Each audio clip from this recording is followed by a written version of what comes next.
You know, Kat, when I said I was gonna stream, I thought I would have more time before you caught up to me, but anyways, hello everyone, I will be playing Ace Attorney again. I haven't played in a fat minute. I feel like that's my intro every time. I just don't play games in a row. But that's not a bad thing, it's fine. I'll eventually finish it. This and I have like the 2 other games, I think. I don't know how this works, but I'm here. So let's continue. I do not remember exactly what happened last time. As always. So, episode 4. Yes. All I know is Miles is in deep shit and he's relying on us. Hello, Kat. Proud of you for being here on time. I thought I would have a little more time. But it's fine. It's cool. Alright. December 27th, 8 AM, District Courtroom number 3.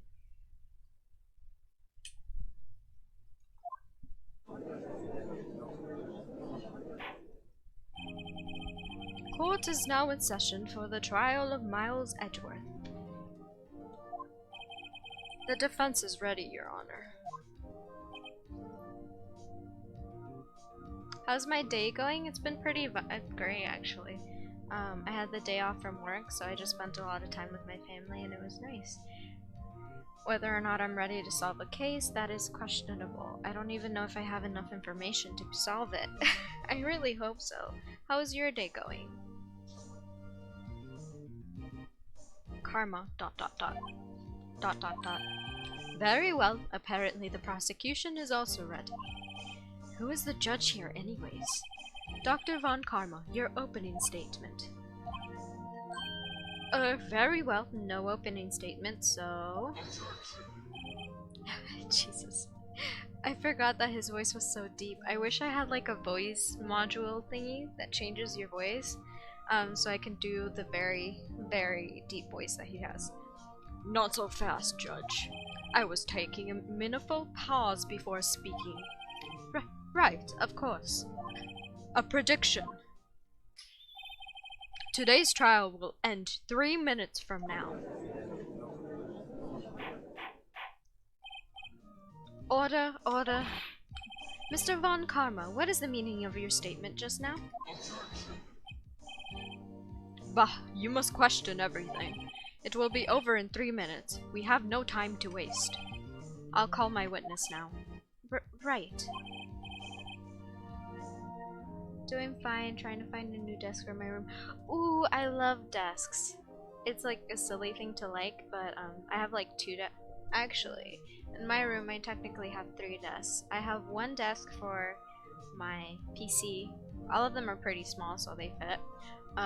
My other desk is for school, I guess, if I feel like doing like school. It's under my bed because I have a loft bed. So imagine a bunk bed, but the bottom bunk, instead of being a bed, is a desk. And then I have a vanity that I do for my makeup and stuff. I usually end up doing a lot of my work on my vanity and my gaming desk. I hardly ever use the one under my bed. So it's kind of a waste, but it's okay. What kind of desk are you looking for? You also have one for your makeup? Nice. I call my witness, my decisive witness to the stand. It's the mysterious boat shop owner. Hi, buddy. Witness, state your profession.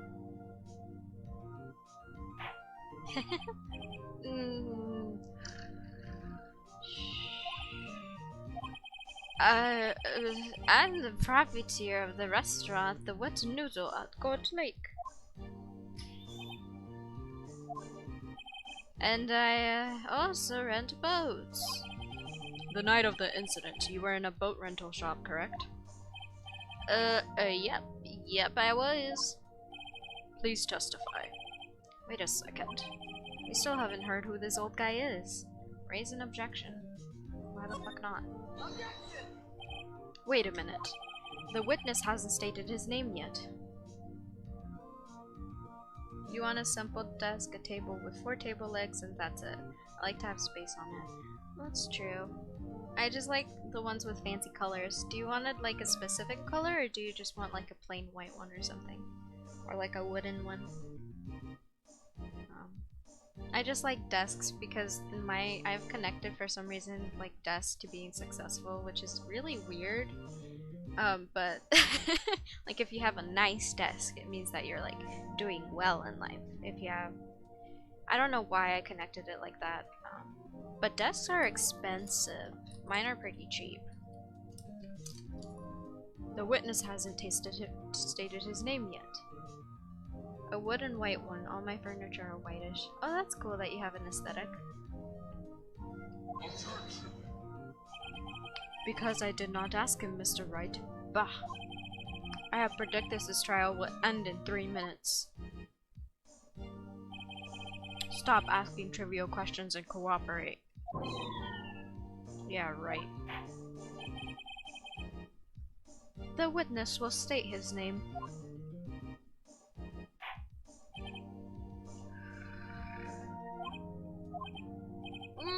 Well, I'm not really sure. Yep. What do you mean? My, memory.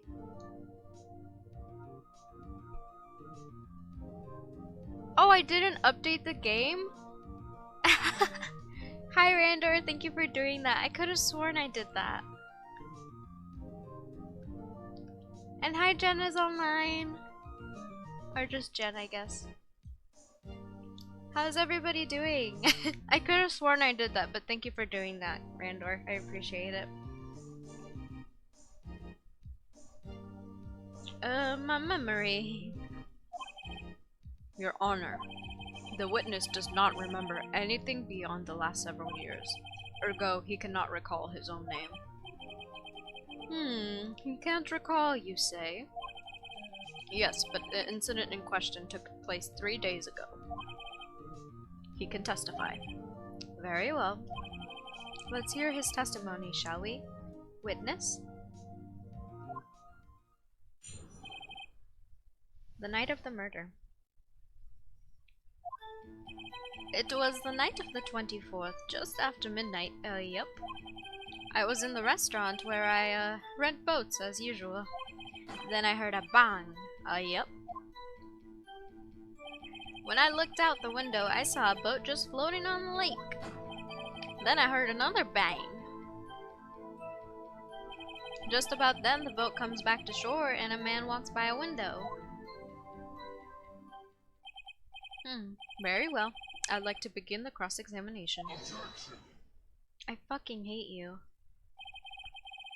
There is nothing to question in my witness's testimony. Ergo, no need for cross-examination. Besides, there are only 10 seconds left before our 3 minutes are up. Judge, your verdict now. Yes. Mr. Wright? Cross-examined, What are you saying? Of course I'll cross-examine. I can't talk. I'll cross-examine the witness. Very well. You may begin.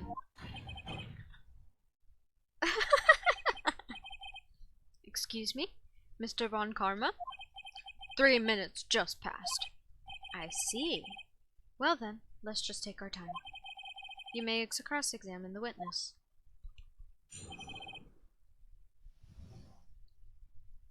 I'm also eating Pocky, so if you hear slight crunching, that's what it is. I opened my Pocky package because I think it was Livy. Yeah, it was Livy who redeemed the food ASMR. And so now they're just in front of my face and se me antojaron, so here I am munching on them. It was the night of the 24th. I shall press on everything. Just after midnight, you say? Yep, just around then. Are you sure? Pretty sure, yep. When I talked to you yesterday, you were rather vague about the time.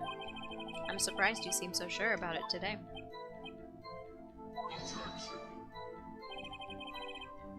I asked him and he remembered. Isn't that right?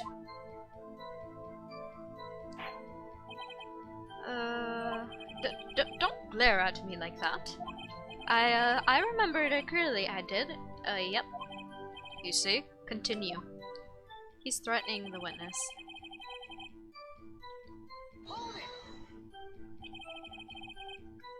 Is there anyone who can verify that? Well, I guess Polly could. That's not good enough for a court of law. Mr. Wright, exactly what's not good enough? Your Honor, this Polly is a parrot. A parrot? Don't be hard on the girl, Keithy boy. Keith? The prosecution concedes that we cannot prove the witness was in the shop. Witness, please continue. Then I heard a bang. And where did the bang seem to come from?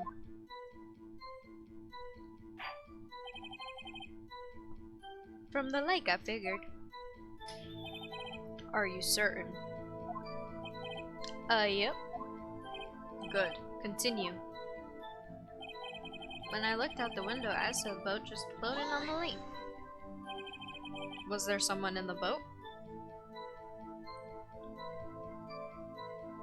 I was about to watch Shingeki no Kyojin, but Azu forced me to come and watch the stream. Okay, first of all, I did not force you. You are the one who told me that I should let you know once I start streaming Ace Attorney. So that's your own fault.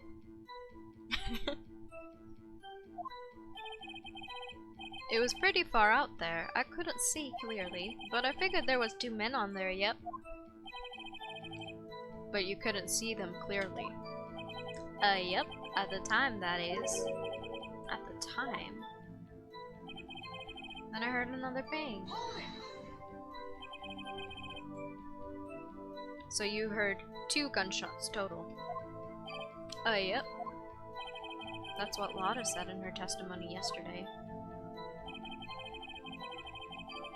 Just about then, the boat comes back to shore and a man walks by my window. By your window? Yep, by my window. Right outside the window of my little shack. And, could you see the man's face? Well, the fog was pretty darn thick, but he was right there in front of me. I saw him. That is rather important detail. Please add it to your testimony. Tusk, tusk, tusk. I have a bad feeling about this. The man was the defendant. He was saying, I can't believe he's dead. Shit, my guy, what are you gonna do with you?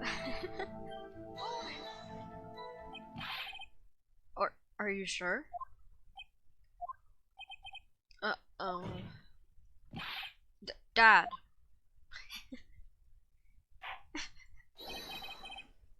Dead certain, Keith. He said, I can't believe he's dead, as he was walking by too. Witness, are you sure that the person you saw was Miles Edgeworth?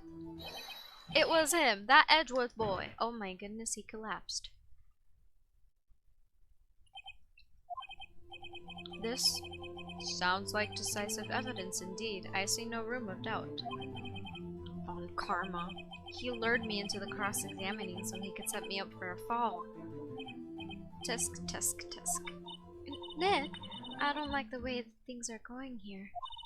Everyone in the courtroom is glaring at us. I'd better act quick, or this trial is going to be over. Raise an objection. Your Honor, we proved in yesterday's trial that it could not have been Edgeworth who fired that gun. Mr. Wright, are you referring to the fingerprints from Edgeworth's right hand found on the gun, and the photograph showing a man firing with his left hand? Exactly.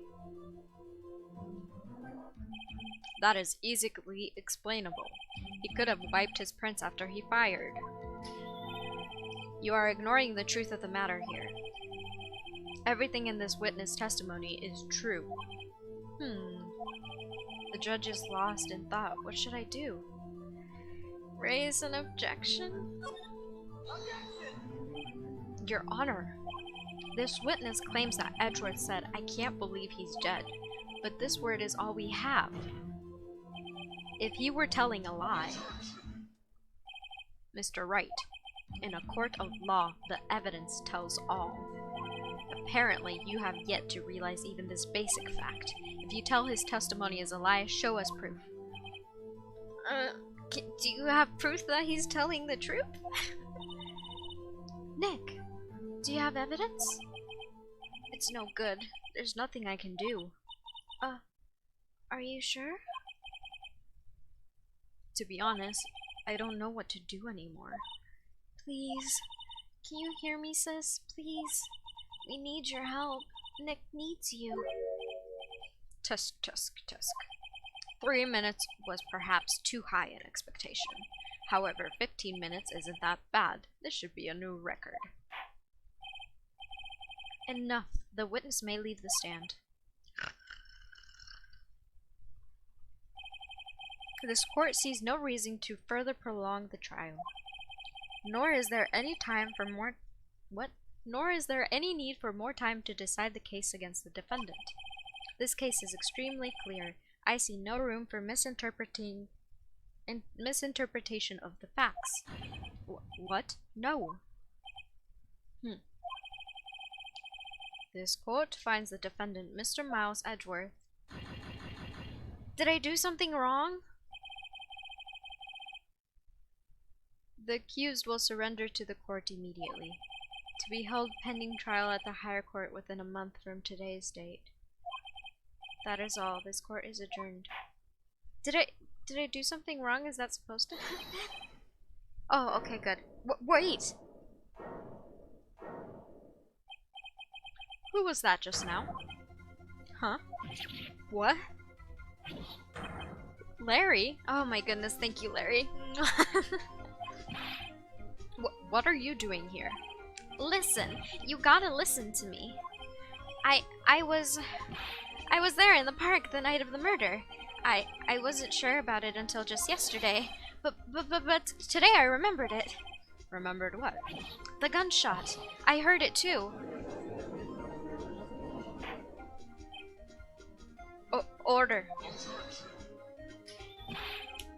What is the meaning of this? The verdict has been decided. I call for adjournment. One moment, Mr. Von Karma. So you say you heard a gunshot? Yeah, I did. A gunshot. That night. I was sitting here in my audience listening to the testimony, then I realized something he said was different from what I remembered. Anyhow, I just can't sit here and let you call Edgy a murderer. It's just not right. I'll testify. Let me testify.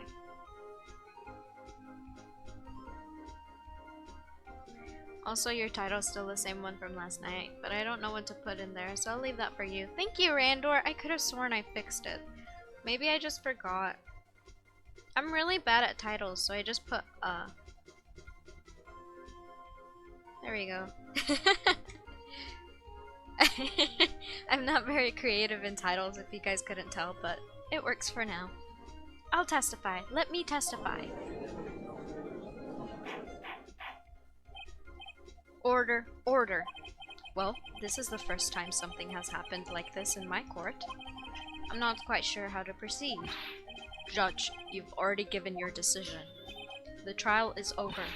Nick, this is it. Larry's given us one final chance at this. She's right. If only it wasn't Larry. He could make things even worse. Mr. Edgeworth was just declared guilty, Nick. It doesn't get any worse. You're right. Okay. Your Honor. If there is another witness, it is our duty to hear him speak. Right here, right now. A waste of time. The verdict cannot be overturned.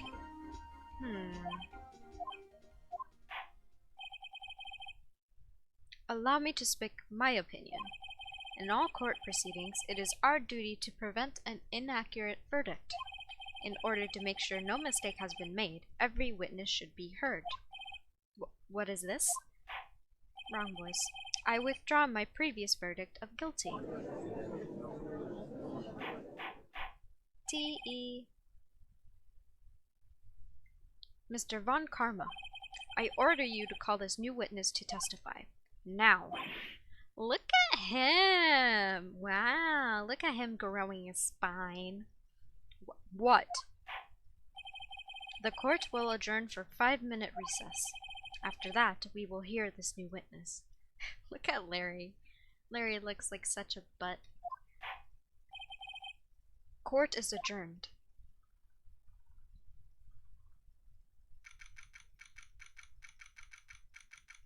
December 27, 10:28 a.m. District Court Defendant Lobby Number 2. Phew. That was too close. Sorry to keep you on the edge of your seat like that, Edgeworth. Is that supposed to be a pun? I've seen worse. Yeah, right, Edgeworth. You're sweating bullets. I was wondering what Larry plans to say in there. Larry was at the lake that night. Yes? He said he was looking for the steel samurai balloon that flew into the lake. Wrong voice. Holy fuck. Okay, so whatever. Oh, right.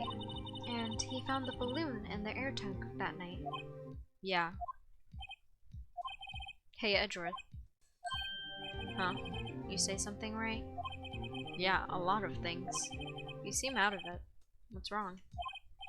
It's nothing. Hmm? Mr. Edgeworth? There's something I've been meaning to ask you. What's that? Why are your fingerprints on the murder weapon? Oh.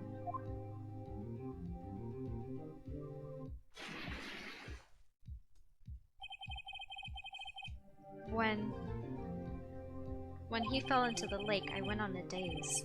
I couldn't understand what had happened. I couldn't think straight. Then I saw the pistol lying on the floor of the boat in front of me. I picked it up without thinking. I didn't have a reason, really. I see. Right. Yeah? This might be our chance. Our chance?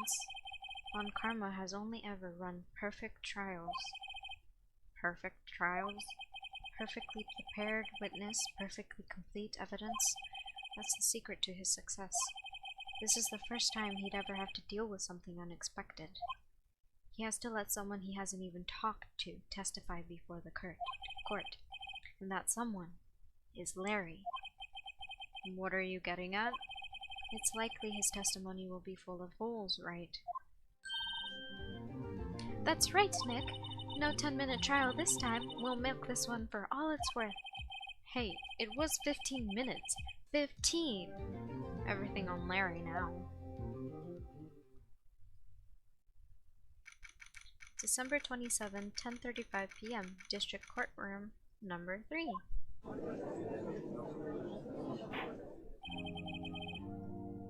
Court is now in session.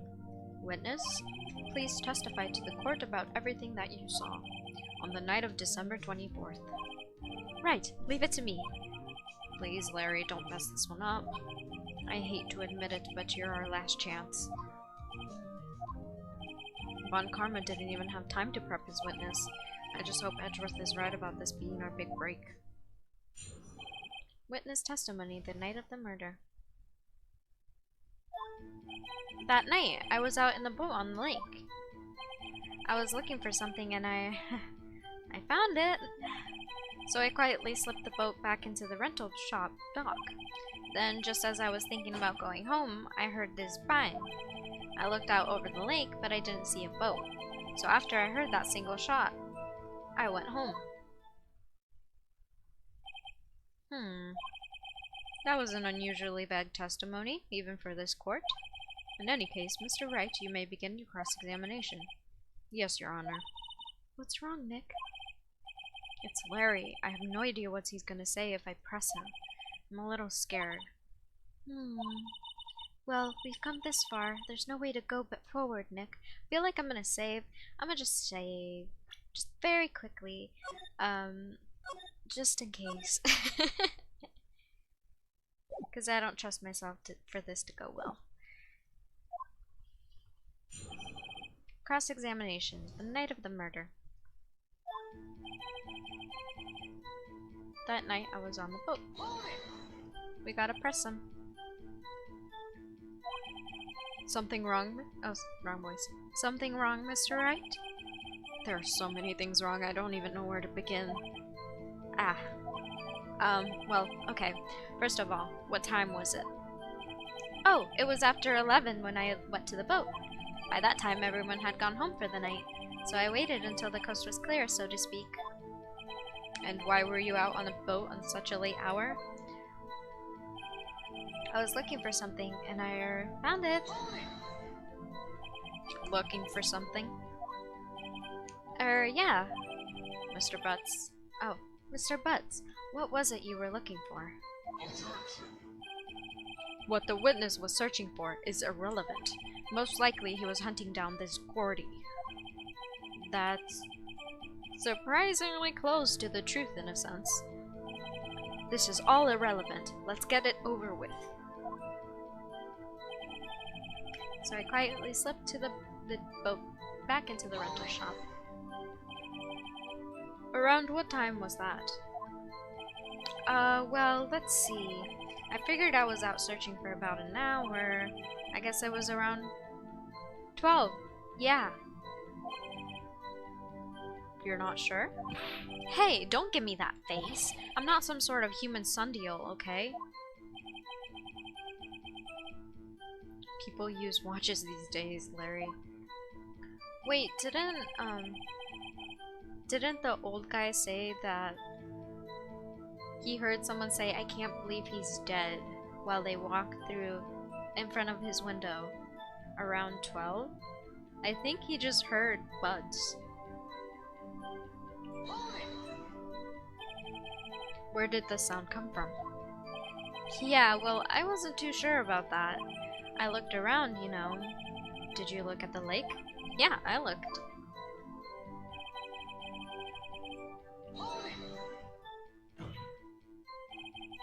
Wasn't there a boat on the lake? Order, order. Well, Mr. Butts. Whoa, whoa. Everybody just calm down, okay? I mean, it was real foggy that night. I'm not sure whether there was a boat out there or not. Okay, no problem. That's just the most important part of this case. So after I heard that single gunshot, I went home.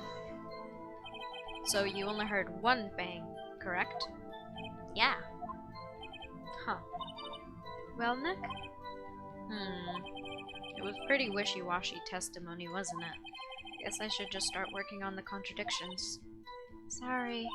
I wish I could be more helpful. Well, I wish I could call my sister. Don't worry about it, Mia. What do I have? Shot from approximately 1 meter away, automatically taking at 12:15. Taking automatically on 11:24.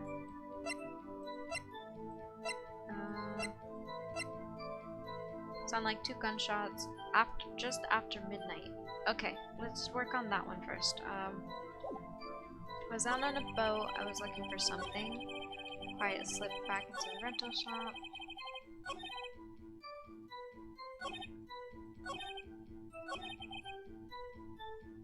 No.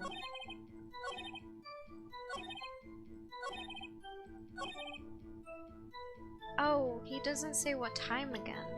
Whoops, wrong button.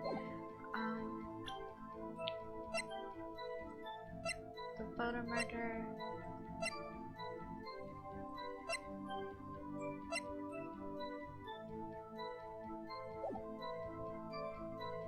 Wait, I was looking for something and I found it. That night I was in a boat on the lake. I heard this bang. I looked over to see but didn't see a boat. So after I heard that single gunshot, I went home. So let's try and present the fact that it was 2 gunshots. Hi Tommy, welcome to the stream. How are you doing? Wait a second, Larry. What? You only heard 1 bang. You're sure? That's what I said. But Miss Loda Hart testified yesterday that she heard 2 bangs. And the old man just now said the same thing. They both heard 2 gunshots that night. Huh? Were you even listening? Were you paying attention at all to what they said? Yo, Nick, please! Huh? You know something's been bothering me. I'm a witness, see? I'm like a customer here. So you gotta treat me nice and stuff, okay? Jesus. You're like on the verge of finishing Outer Worlds? That's awesome, Tommy. I'm only like 8 hours in, so I think I have like 12 hours in. I think you guys have been saying that the average is 12. Not sure. Something like that. No, not 12, sorry, 20. I don't know why I got 12 and 20 confused, but we're not gonna talk about it, okay? Mr. Butts. What? You only heard 1 gunshot? Are you sure? Well, to tell you the truth, I'm not sure. I hope you have a good dinner, Jen. I appreciate the lurk.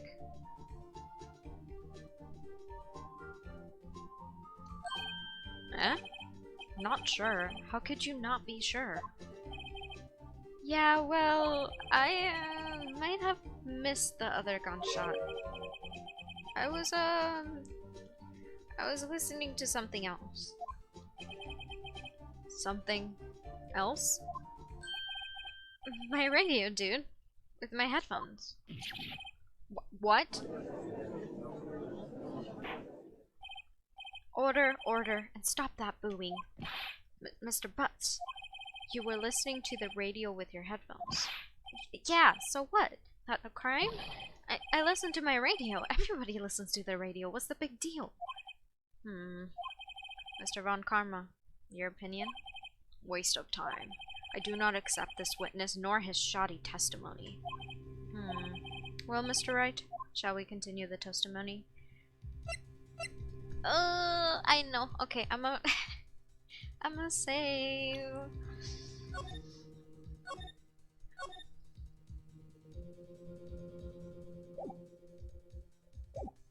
Ooh, I just thought of a cool title. Sorry, I don't like my title, so I'm gonna change it.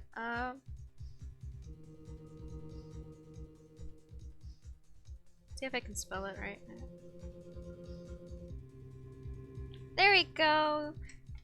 Now I don't just have as my title, I have a proper title. Anyway, did I save? I don't remember if I saved. I'm gonna just save again, maybe. Or the first time, who knows. I will continue. Your Honor, please allow me, the witness, to continue his testimony. Bah, nothing is more pitiful than a lawyer who doesn't know when he's lost. Very well, Mr. Butts. Please give your testimony and be sure to include details like your radio. Right, leave it to me. I wouldn't if there were any other way out of this. Believe me.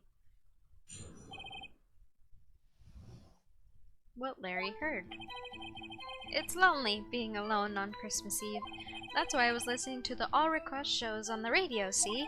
I was listening to it real booming loud, like, but I'm sure I heard that gunshot. I remember exactly what the DJ was saying when I heard it too. You were listening to the radio at a high volume. Yeah, what's the big problem? Can't a man listen to his radio in peace? Isn't this a free country? I truly believe Larry has no idea what the problem is here. Judge, can you believe a word this witness says? What he heard was probably nothing more than a drumbeat from the radio. True enough, it is difficult to believe this testimony. Wait, Your Honor. The witness said he remembers exactly what the DJ said when he heard the gunshot. Excuse me? DJ? An announcer. The guy who says things on the radio. Anyways, What this means is, when he heard the sound, no music was playing. The DJ only talks between songs, so he must have heard this gunshot from the lake. I'd like to cross-examine the witness, Your Honor. Very well, Mr. Wright. I can't believe I'm continuing this charade. No. Okay.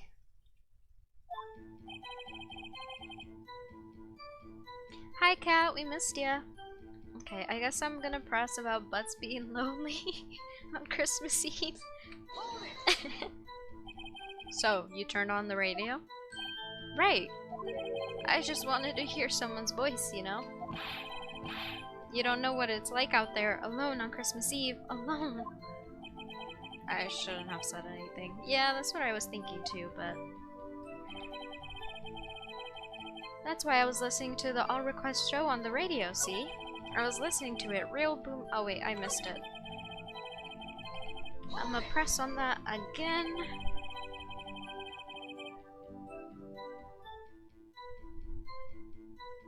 Do you by any chance remember the name of the program you were listening to? This has nothing to do with the case, Your Honor.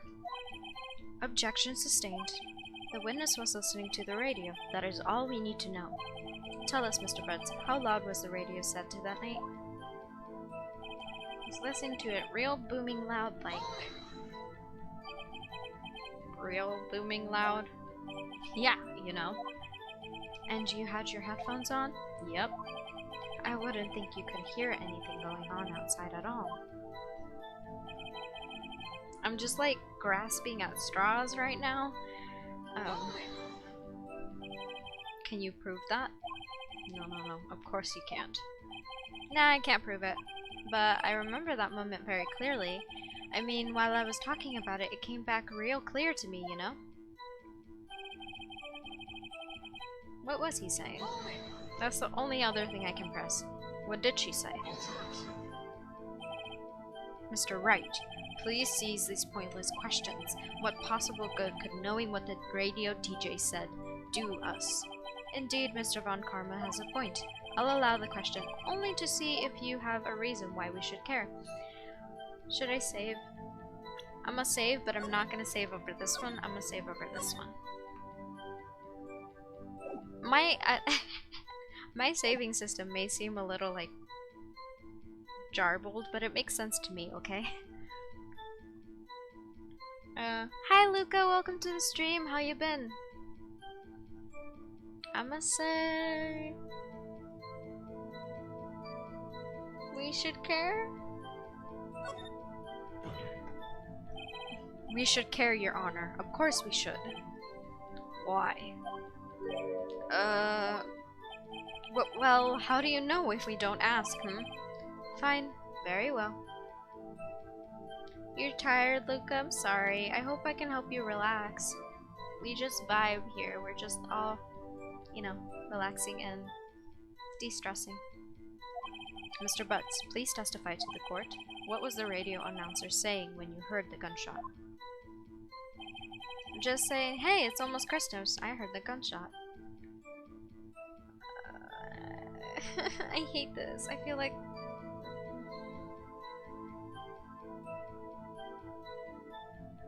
Wait. Okay, I'm gonna press again. It's 6 AM for you, Luca? Oh, okay, I see why you're tired. I hope I can wake you up then. I take back what I said. I hope I can wake you up. Are you sure? Of course I am. She had this real sexy voice. Maybe Von Karma was right. I'm not sure how that helped us at all. This is the most ludicrous testimony I've ever heard. There is one gleaming ray of hope in there.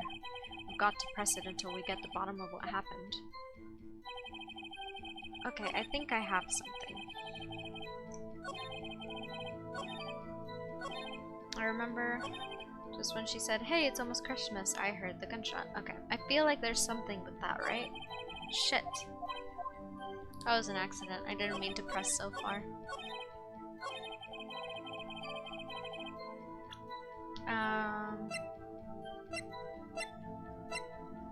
Just after midnight. No. Present. I knew there was something wrong with that.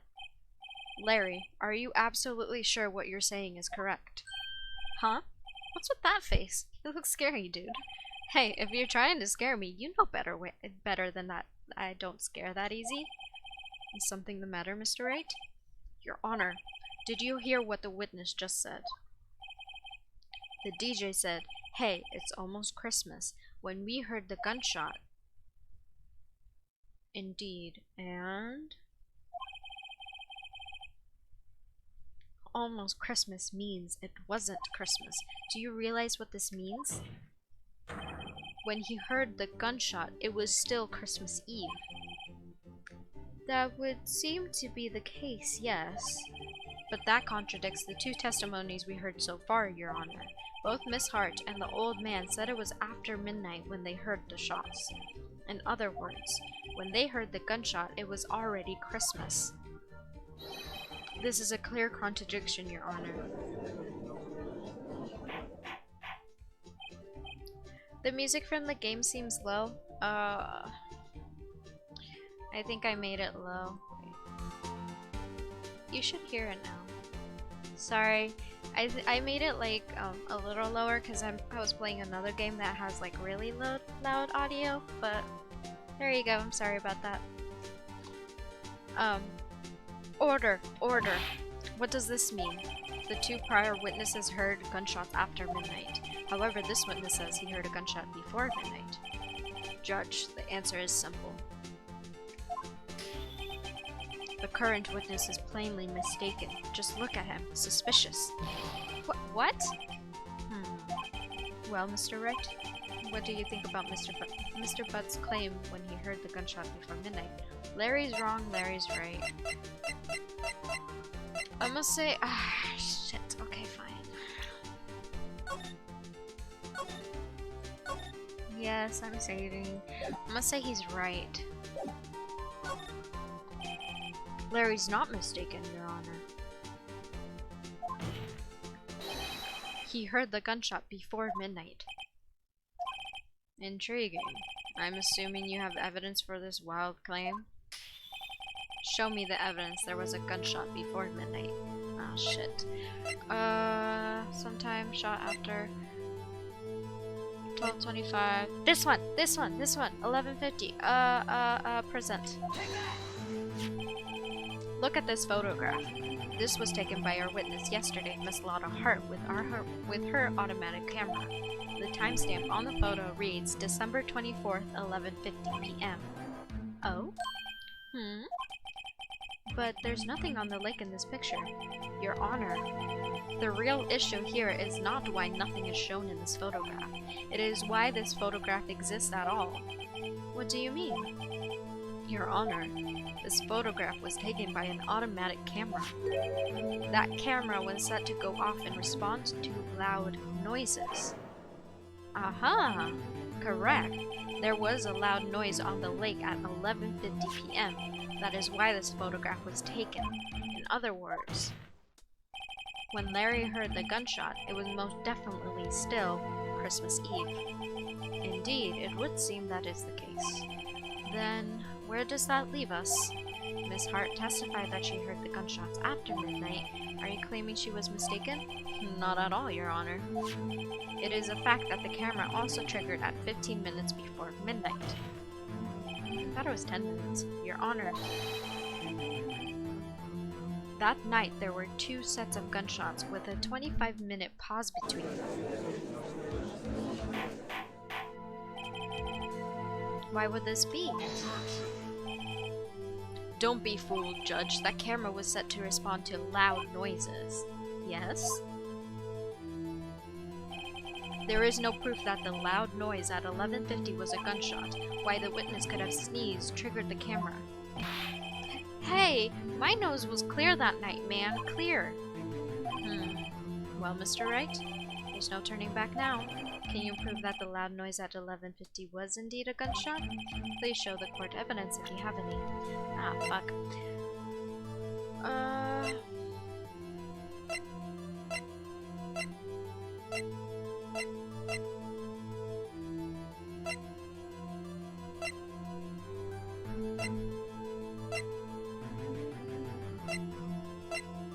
Fuck, I can only think of that one time that we were talking with her and she said that she made it more fragile so it would respond to sneezes. That's why Mia couldn't sneeze around the camera, but I don't have anything to prove that. Maybe it would work. I can't exactly say, so I'm gonna just cross my fingers and hope this is the answer. Mr. Wright. Is that a smirk I see? Your Honor, sorry, I wasn't really sure about this evidence. Don't show us evidence that you aren't confident in, Mr. Wright. Fuck. I'll ask you again. Was indeed a gunshot. Please show the evidence if you have any. I don't have any. Time of death, shot on the 24th or 25th. Shot from approximately 1 meter away.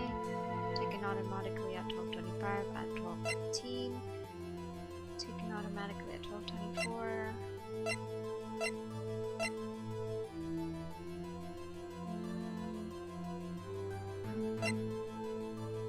Fired 3 times.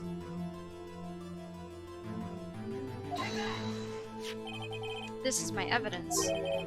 The murder weapon? Something about this pistol was bothering me, Your Honor. Both of the witnesses who testified yesterday heard 2 gunshots. However, the murder weapon was fired 3 times. When then was the last shot fired? Only now have I realized the truth. That the 3rd shot was the shot Larry heard just before midnight. Order, order. That would make sense of the evidence we've seen so far. However, this leaves me wondering exactly what did happen that night on that lake. Exactly. If this is true, there were 2 sets of gunshots separated by 25 minutes. One at 11:50, another 15 minutes after midnight. Why, I ask you, why? Oh, I'd better think of something quick. Wait a second. Gunshots separated by 25 minutes. What's wrong, Nick? I have it! I have it! Huh? Remember the case with the Steel Samurai? Huh? Yeah, of course I remember. The murderer in this case had the same idea as the murderer in that case. What do you mean? Maya. Yes? If we don't figure this out now, we'll never overturn Edgeworth's guilty verdict. I've got a hunch and I'm going to run with it. Right. I mean, is it safe? Safe? We've already gotten a guilty verdict. We have nothing to lose. You just watch and let me know if I say something that sounds fishy, okay? Right, Nick. Your Honor. Yes, Mr. Wright? The testimony just now has cleared up this entire case. What do you mean, Mr. Wright? Tisk, tisk, tisk. So, you finally realized the truth? There can be no other murderer than Mr. Miles himself. Wrong, Von Karma. A man was shot that night, but it wasn't Edgeworth who did the shooting. Listen, rookie. Take a deep breath and consider the facts. At that time of the murder, 1 boat was on that lake. This was shown by the witness's photograph. The defendant, Edgeworth, and the victim, Robert Hammond, were on that boat.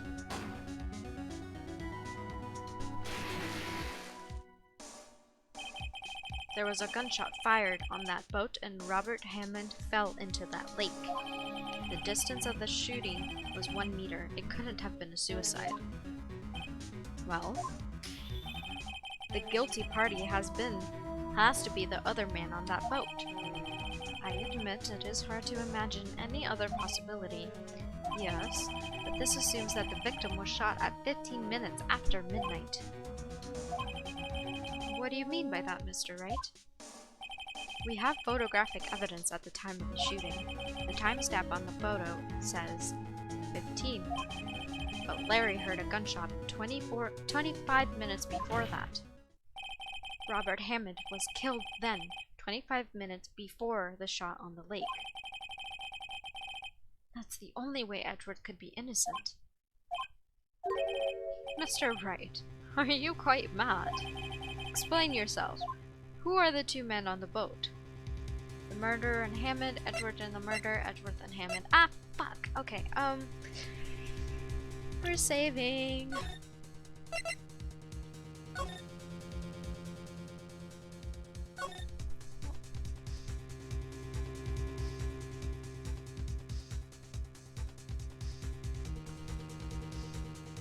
Any clues what's going on? No, I'm completely lost. I have no idea what's going on.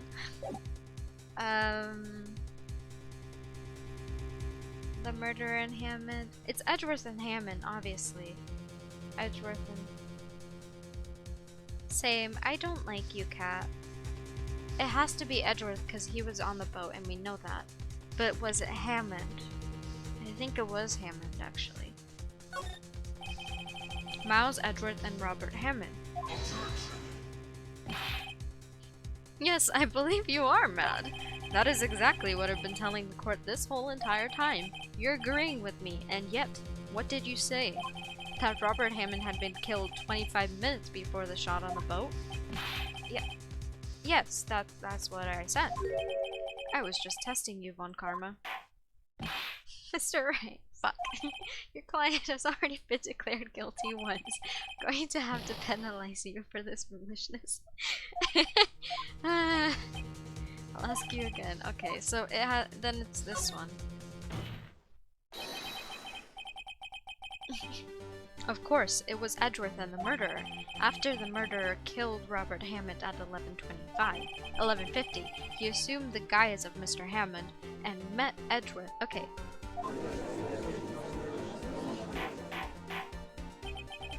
What? Are you serious? Yes, Edgeworth won't tell us why he went to the lake that night. However, I have a hunch. That night, Robert Hammond called Edgeworth to that lake. Now, Edgeworth didn't know Robert Hammond's face that well. That's why he didn't suspect anything when the murderer took Robert Hammond's place. I'm not sure what to make of this. Ludicrous! Mr. Wright, tell us the name of the murderer then. The murderer's name? Right, it's... Miles Edward Lotta. I don't know. Lotta? It couldn't have been Lotta. I don't know. We're saving again.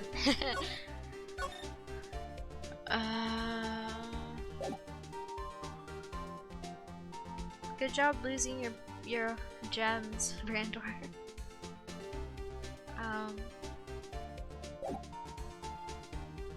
I don't know. Okay, let's go with I don't know. Actually, I don't know the murderer's name. You don't know? Bah! Again, you waste my time. I don't know because he never told us. Huh.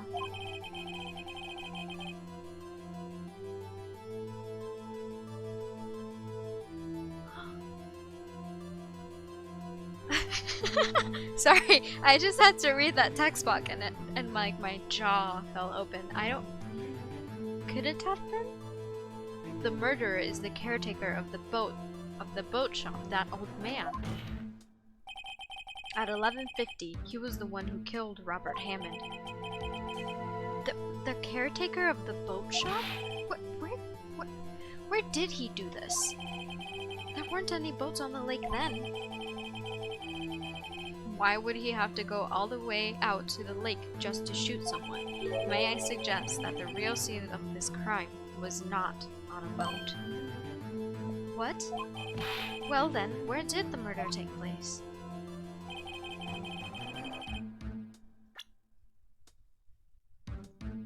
I don't fucking know.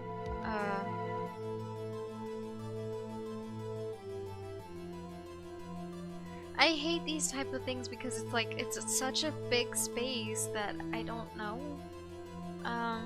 Could it have been in the boat shop?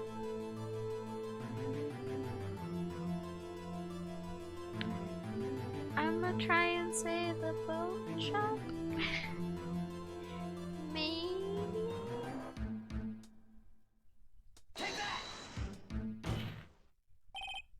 Here, of course, the boat shop where he lives. That way he could meet with the victim without anyone seeing. Do you have any proof that the boat shop was the scene of the crime? Recall Larry's testimony, if you will. His little boat. That night, he was out on the lake in a boat searching for something. He finds it and returns the boat. Then just as he's starting to head home, he hears a gunshot. He heard a gunshot, Your Honor, even though he was wearing headphones at the time. In other words, the gunshot was very, very close by. And where would that be if he had not returned a boat? Okay, that was not that was not what I was thinking, but I mean, I did the wrong equation, but I still got the right answer, so it's okay. I was just thinking where would be the most convenient place for him to do it. So the boat shop. Mr. Wright, what happened that night on Gourd Lake? Please tell the court from the beginning. Yes, Your Honor. Nick, are you sure about this? Not really. But I think if I start at the very beginning, then I take it slow, I might just be able to figure this out. Figure it out in 5 seconds? I don't think so, but okay. That night, the caretaker of the boat shop called Robert Hammond to his shop. You know what this game reminds me of? I never played the game, but it reminds me a lot of Gangnam. What's it called? Danganronpa? I don't know how to say it, but that game. Maybe I'll play that one too eventually. It's such a good game. I never finished it, or I never played it, but I've watched people play it, but I haven't gotten that far into watching people play it.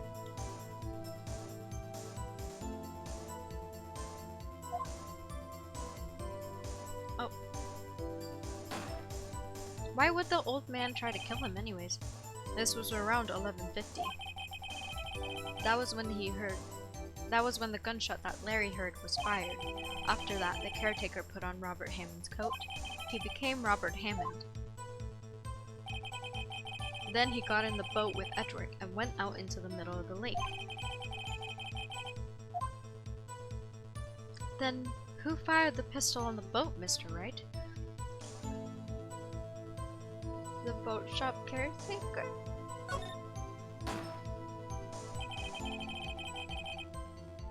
Of course, it was the murderer who took the pistol.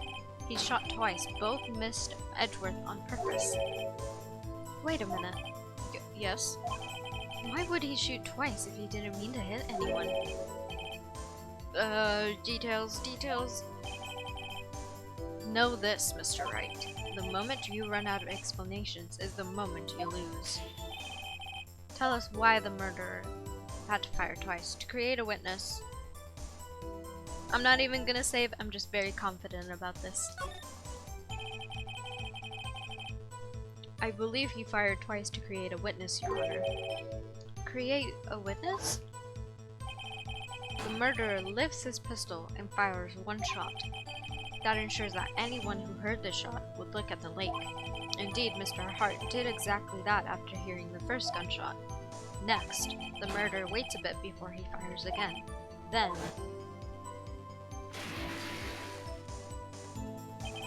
the murderer jumps off the boat himself, leaving the pistol in the boat behind him.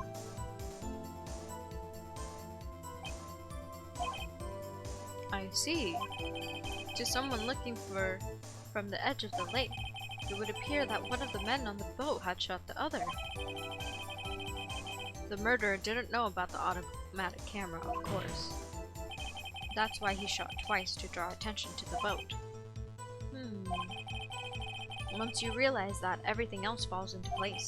The boat shop caretaker swam back to his shop, then he put on Mr. Hammond's wet coat back on the body, and threw the body into the lake.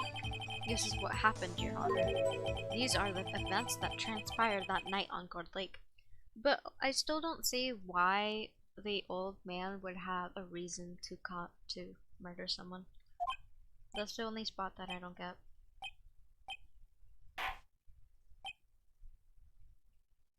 You need to have, motivation. Bailiff, Bring out the witness from before. The boat shop caretaker, quickly.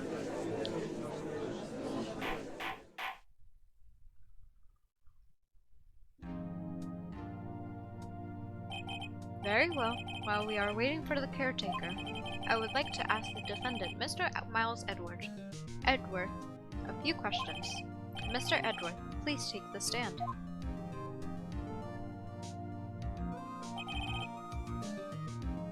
Mr. Edward, you heard what the defense has to say? Yes. Well, why did you go to the lake that night? What Wright has said was mostly correct. Astonishingly so, actually. Yes. Several days ago, I received a letter. The letter was signed Robert Hammond. He asked me to come to the boat shop by the lake at midnight on Christmas Eve. He said he had something very important to discuss with me. Something important? I'm sorry, I can't say what it was. Your Honor, sir. Bailiff, we are conducting a trial here. I ask that you remain quiet. The witness has disappeared. He isn't at the boat shop either. What? What should I do? Find him, quickly! We cannot allow him to get away.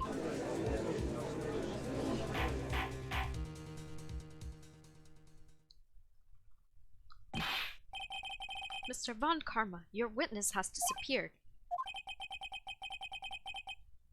A search warrant has already been issued. It goes without saying that I cannot declare a verdict under these circumstances. I will extend the trial until tomorrow, the final day allowed. I request that the police department utilizes all its forces to find that witness. Am I understood? One more thing. Just who is that boat shop caretaker? I think his identity has become very important to this trial. I want him, and I want to know who he is. Very well. Court is adjourned.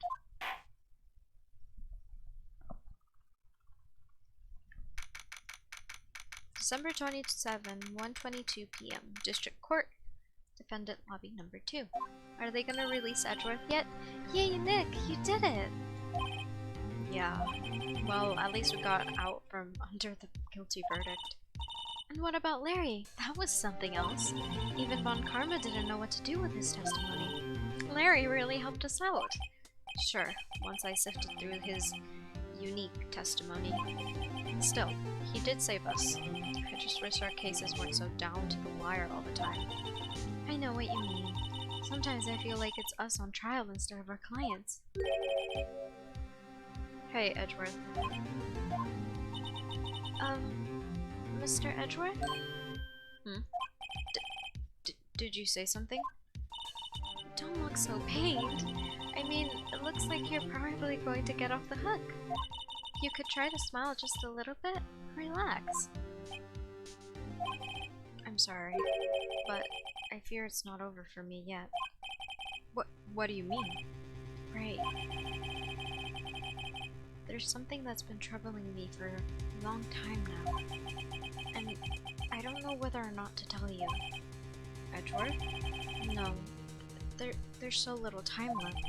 I want to tell you to get it off my chest, but I can't make up my mind. What is this about, Edgeworth? It's a nightmare I've had. A memory of a crime that I committed. A crime you committed? A memory of a murder. To be continued. Well then. Was Edgeworth really innocent? I don't know. I want to believe in him because he's my favorite character right now. Anyways, I will save. Yes, thank you. Okay, I can't believe I actually succeeded. Damn, I'm not gonna lie, there were points where I thought I was going to fail. December 27th, 2:11 p.m. Wright & Co. Law Offices.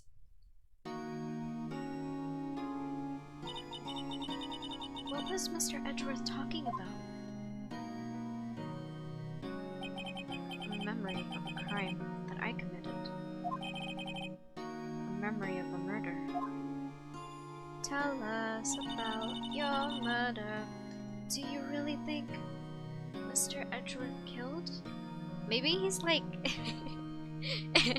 Maybe he's like, I once killed an ant by accidentally stepping on it, and it has devastated me ever since. That would be so cute.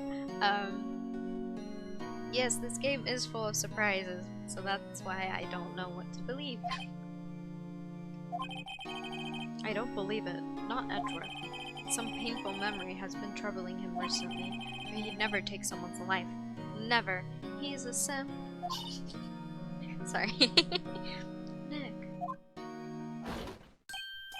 Yo, how's everyone doing? What do you think of my performance today? I had him swooning in the aisles, huh, Maya? Swooning? Me? Oh, yes, I do remember feeling faint. Right on. Tell me the truth. It was like love at first sight, right? Right, Nick? Huh? Me? Well... maybe my heart skipped a beat or two? I think you can do better than that. Come on, I saved Edgeworth in there, dude. Edgy. You guys should be bowing before me, yeah. Bow before your hero. Let's talk? Today's trial. Larry, you really helped out in the trial today. You did. If you weren't there, Larry, I'm sure Mr. Edgeworth would have been found guilty. But seriously, Nick, that boat shop caretaker guy is pretty suspicious. But Edgy ain't off the hook yet. Way to spoil the mood, Larry. Hey, I'm just a guy sitting in the audience, you know. But from where I was sitting, Edgy seemed perfectly edgy. I mean, can you really know he's telling the truth about that night? Nick? I don't know. But what I do know is I'm going to believe in you two until the end. Us two? Edgeworth and who else? You mean me, right? Nah, he means me, right, Nick? Yeah. You, Larry. Not me? But why you, Larry? Huh? Actually, yeah, why me, Nick? Enough with that silent treatment. Let's talk about Edgeworth. And Kat, I guess it depends on what you mean by simp.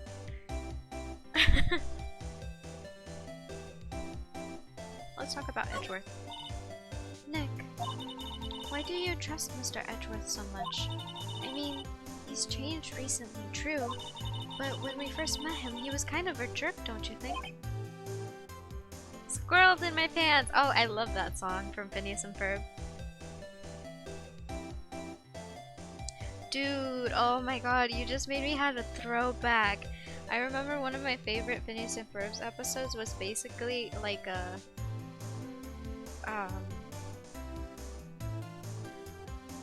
it was like this episode where like they went back to seeing their favorite songs and stuff, and it was just like all the songs that the show did, and they just like put them on the leaderboard to see which one was best and stuff, and it was great. Tommy, it's okay if you had been quiet. You just come back from the silence just to duel Randor. You didn't know him back then. Back when he wanted to become a defense attorney. Wait, was that when you two were classmates? Yes, in grade school. They saved me. Miles and Larry. They saved me, and I'll never forget it. My solution is to be quiet. My solution to being quiet is dueling Randor, of course. Fair enough. I would duel you guys, but the bot doesn't recognize me as a person. That's why I became a defense attorney, you know? What? Hey Larry, what's he talking about? Huh? Oh, sorry, I kind of forgot. Okay, Nick, out with it. I'm going to hear this story today, and that's final. Okay. It's kind of a long story, so hang in there. It was the very end of 3rd grade. I was on trial. A class trial. A class trial? Is the murder... Did he... Wait. Okay. This is probably way off, but I feel like maybe Edgeworth was taking care of... My brain, like, goes 100 miles... 100 miles an hour, but, like... What if Miles was taking care of a pet? And then he came back, and a little after that, it died mysteriously. So everyone was blaming Edgeworth for it because he was the last person to take care of this hamster. Let's call him Mr. Tickles.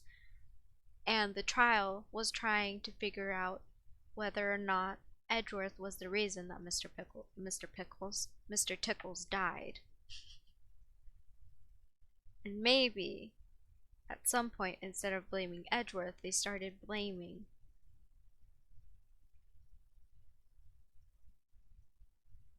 I forgot his name. Phoenix. There we go. They started blaming Phoenix, and that's what he means by saving him. I don't know. Something like that. It made more sense in my head. You remember, Larry? Spring, end of 3rd grade? A kid in our class got his lunch money stolen. Okay, I wasn't that far off. Just replace the lunch money and stolen with classroom, pet, and dead. Same difference. Lunch money? Our school was really small. Every month, kids would bring an envelope with money for lunch from home. Huh. I see. Anyway, this kid's envelope disappeared, with $38 still inside. Oh, yeah. Now that you mention it, I do remember that. I can see why'd you forget, though. You were out of school that day. Anyway, the envelope had been stolen during PE class. I was coming down with a cold, so I skipped PE that day. I was the only one not in class. So, they thought you did it? Yeah, the kids in class said I should be put on trial. Trial? So the next day we held a classroom trial with me as the defendant.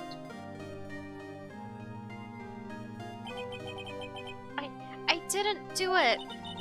Guilty. He did it. Guilty. It was you. Thief, give the money back. You're such a meanie. No one wants to play with you. Just admit you did it. You can't hide the truth. We're not gonna play with you anymore. Yeah, you shouldn't be allowed on the relay stakes. Give me my 50 cents I loaned you. I couldn't read all that. Now, Phoenix, you know you shouldn't steal people's money. It's not right. In the end, even the teacher thought I'd done it. Go over and apologize, Phoenix. I didn't know what was happening. I was so sad, I couldn't stop crying. Everyone was staring at me like I had done it. I tried to apologize. I went to the boy whose money had been stolen was sitting. That's when it happened.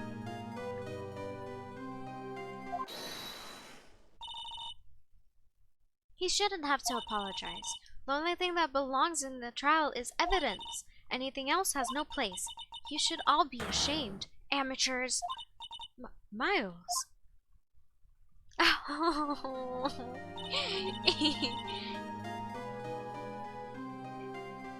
It's so adorable because he looks so dapper with his little suit and his little bow tie. Oh my goodness, he looks so cute.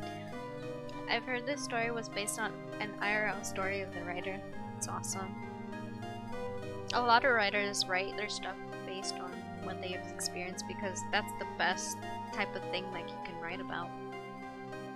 It wasn't you who stole my money, was it? No. Then then you shouldn't apologize. Everyone's been shouting you did it, but no one has said any proof. That is why, Your Honor, this boy is innocent. But Miles, it was your money that was stolen. Yeah, he did it. He's the one. We don't need proof. Make him say he's sorry. Why don't you all shut up? This is how it is. Everyone ganging up and picking on one person. Just think how he feels. He said he didn't do it, so he didn't do it.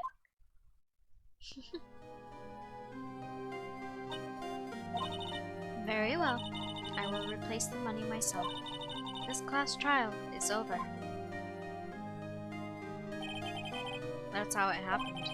After that, the three of us were the best of friends. Wow.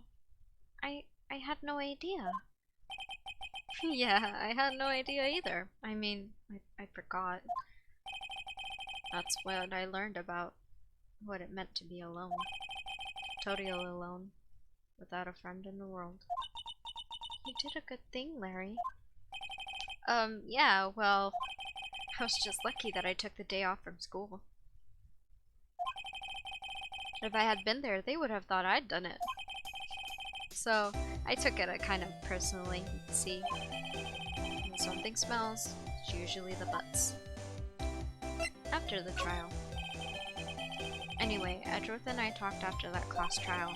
That's when I heard his father was a defense attorney. I remember his eyes would shine when he talked about his father. Oh, he's so cute. I'm going to be a defense attorney, just like my father. A famous defense attorney. You are indeed a famous. You're famous.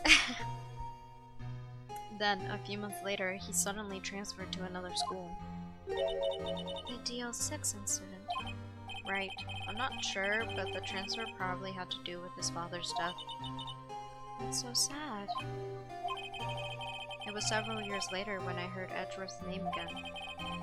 There was an article about him in the newspaper. The headline was something like, "Dark Suspicions of a Demon Attorney." Fabricating evidence, manipulating testimonies, covering up facts. The article said he'd do anything to get a guilty verdict. Anything. But why? What happened? I mean, that's not the Edgy I used to know at all. That's what I thought too. I tried to get in touch with him. I didn't know how many times. He never replied. I guess he didn't want to see his old friends. I couldn't just drop it though. I wanted to meet him, to learn why he had become who he became. That's when I decided. Huh? Wait, you don't mean... That's why? That's why you became a defense attorney? To meet Edgeworth?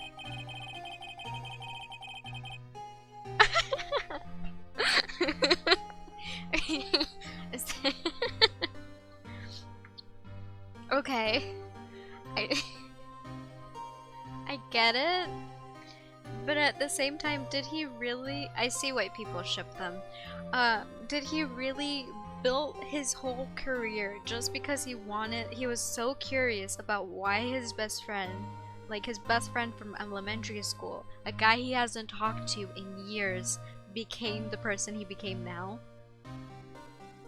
Are you fucking serious?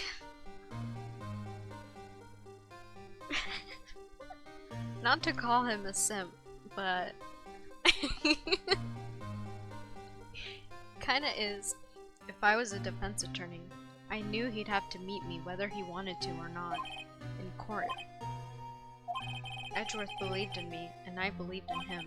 He's in pain, and no one's on his side. I'm the only one who knows the real Edgeworth. I'm the only one who can help him. Ooh, I'm seeing like some type of white savior type vibes, and I don't like it. Whoa, Nick. So, is that why you helped me out for free? Yes. I helped you because I believed in you. Except I don't remember saying I'd do it for free. Aw, Nick! We have to save Mr. Edgeworth if it's the last thing we do, okay? Right. It very well may be. First, there's that rental boat shop caretaker. We need to find out who or what he is. I'd settle for who. I guess I can clean out some of this evidence I no longer need. Okay, let's go. Well, what do you consider evidence that you no longer need?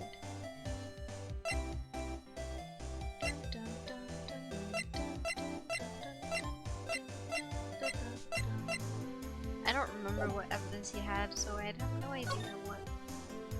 Can we go talk to him?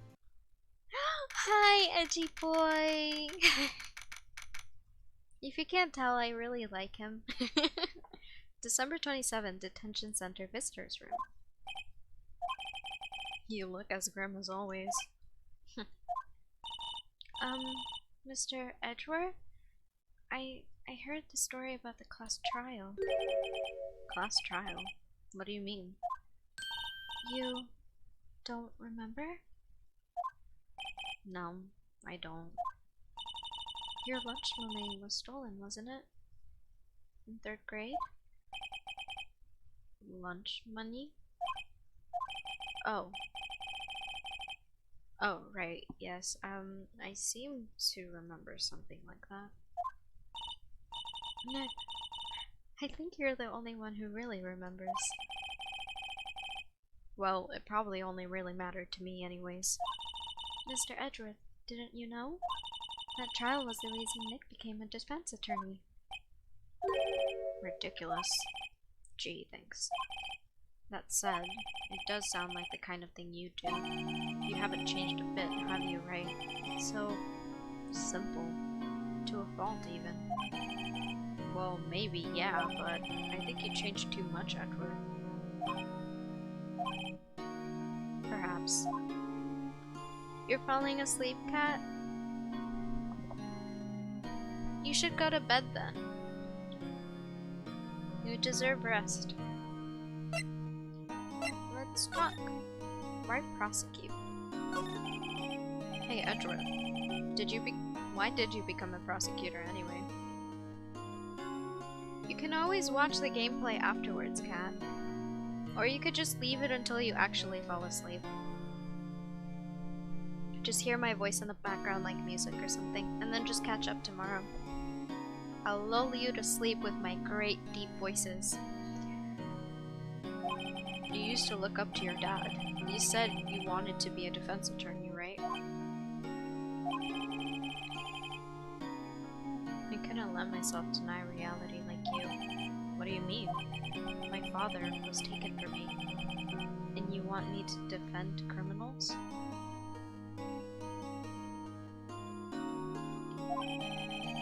I'm sorry, right? My voice cracked. Just ignore that. That didn't happen. Does not exist. I'm sorry, right? But I'm not that good of a person.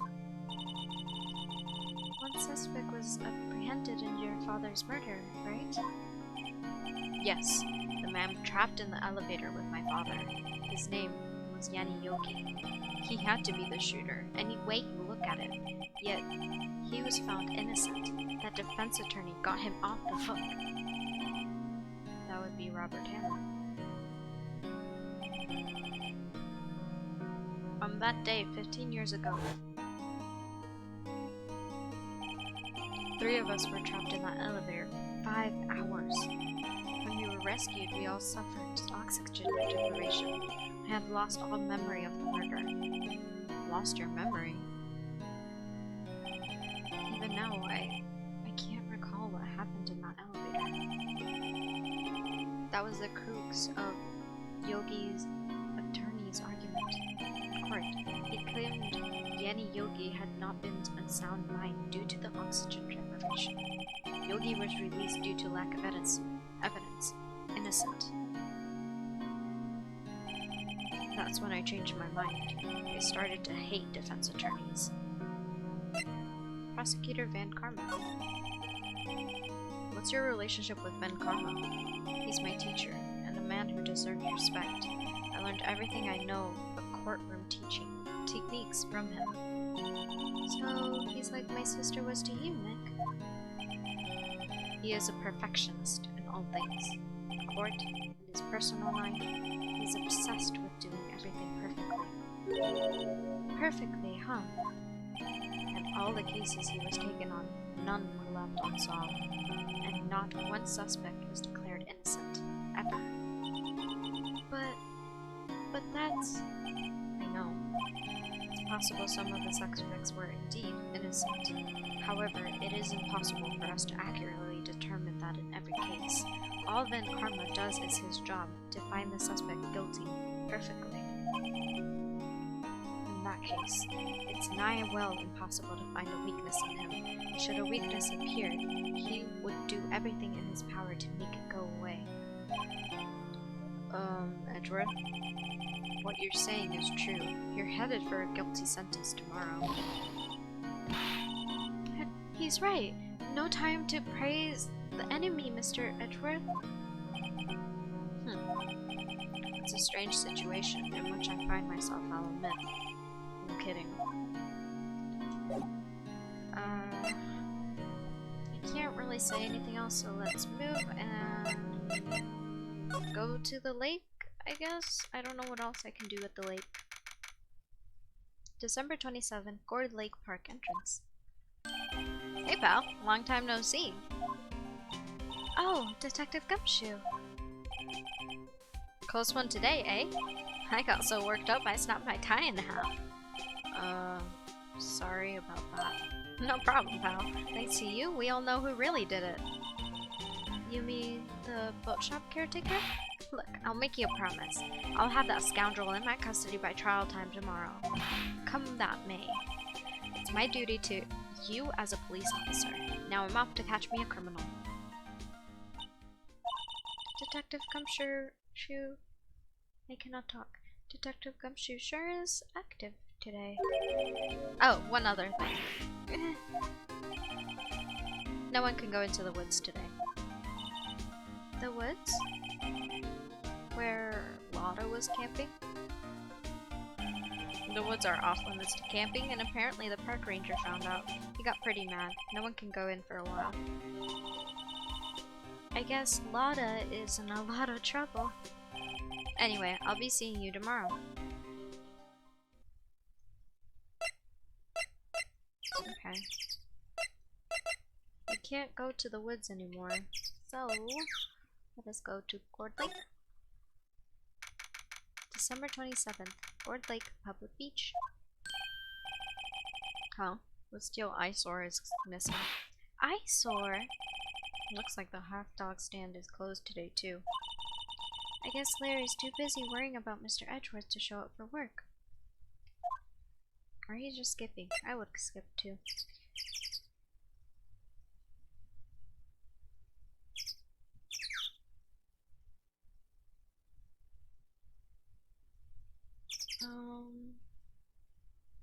Okay.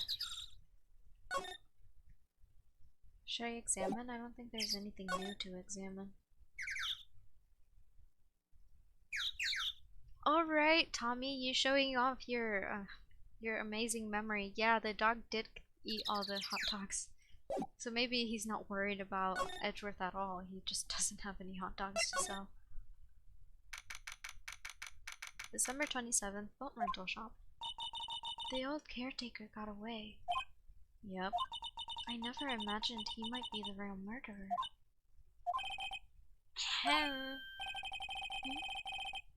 I'd know that clearing of the throat anywhere. Hello. What might you be doing here? Out for a walk? Ah, the days of my youth, like the scent of the fresh lemon, you see. Mr. Grossberg, this is not time for idle reminiscing. Mr. Edgeworth's trial ends tomorrow. That is true, yes, but from what I saw at today's trial, Edgeworth should be fine, right? Well, I'm not so sure about that. Ho ho ho, what do you mean by that? Well, I'm not sure. If you find anything out, come by my office at once. I may be able to offer you some assistance. Thanks. Bye. What do you think Mr. Grossberg was doing here anyway? Who knows? Let's see if we can see anything new. There's a forest here beyond those bushes. Nick! The forest! There's someone in there! You're right. There's a few policemen in there. They must be looking for the caretaker. Good luck. The boat rental shop doesn't look like anyone is around. The caretaker must have run for the hills, huh? Yeah, looks like it.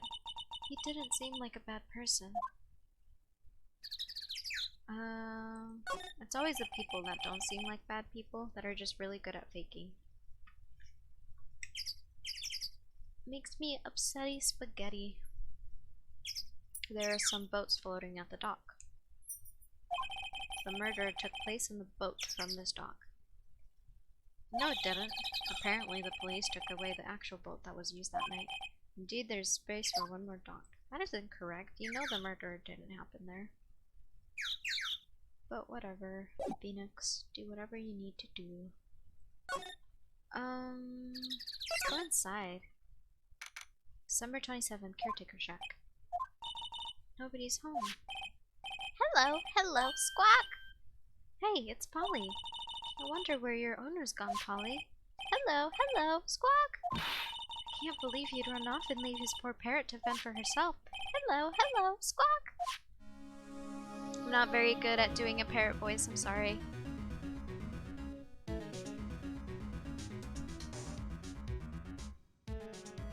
Gee, what does that make us, Azul? What do you mean by that, Tommy?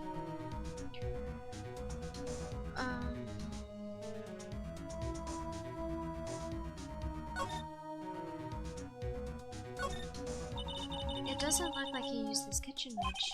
You're right. I guess the whole pasta restaurant thing was a lie. What, you thought he was telling the truth?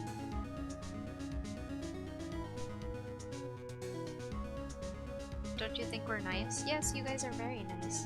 I'm just kidding around. No, I think you're fine. It's just that I guess I'm missing jokes because there's like a slight delay from the stream that you're seeing and what is happening actually live.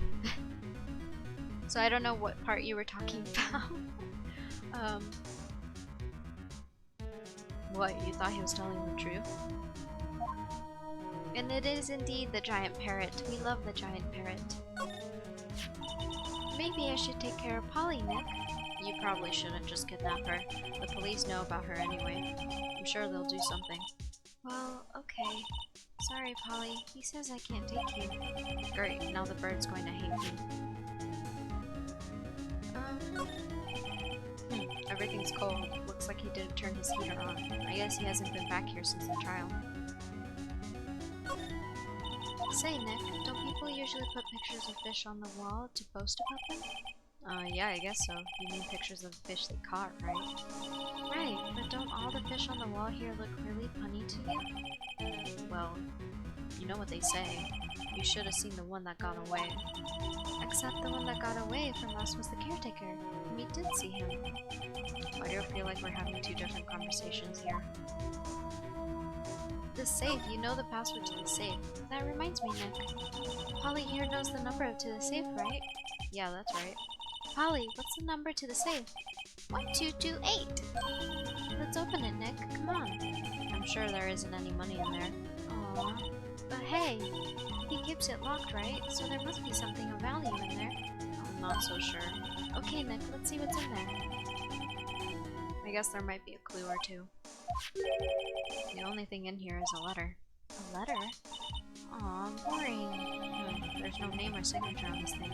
It's handwritten in a very precise, clear letters. Get your revenge on Miles Edgeworth. Edgeworth? Nick, why would Mr. Edgeworth's name be on here? How should I know? I'm gonna read the whole thing. Get your revenge on Miles Edgeworth. It also says this is your last chance. Now is the time to get revenge on the two men who ruined your life. The rest of the letter goes on to describe the murder plot in detail. How to kill Robert Hammond and frame Edgeworth. Calling Edgeworth out on the lake, getting on the boat, firing twice. This is exactly what I figured out today in court. It's all here in perfect detail. What do you think it means, Nick? I don't know, but it looks like these are instructions for the caretaker.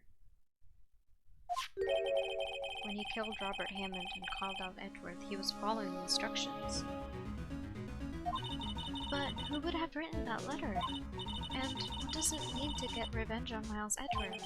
Look, I don't know, okay? But one thing's for certain. This letter is an amazing clue. Letter from the safe added to the court record. Is there anything more? There's nothing left in the safe. I wonder why the caretaker didn't take the letter with him. He left in a hurry, right? I don't think he even came back here after the trial. Ah! What's wrong? Huh? Oh, never mind. What? Tell me. Just when I saw the TV, I remembered. They're showing a Pink Princess special this week. Oh. See? That's why I didn't want to tell you.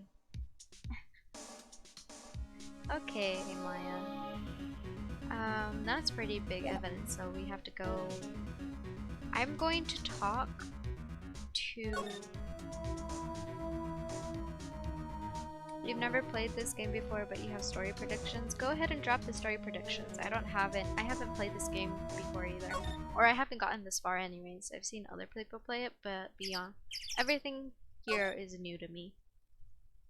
So I'm going to talk to the detective first because I am not sure if I trust the other lawyer because he has fucked us up before. So I just want to have another person know of the letter. Question, is the parrot really that big or is the furniture just really small? Why not both? Parrots are actually pretty big. Looks like the detective Gumshoe hasn't gone back yet. Gumshoe? He won't be coming back today. Oh, really? He said there was some guy he had to arrest by tomorrow. The boat shop caretaker. He shouted something about catching him if it's the last thing I do, pal.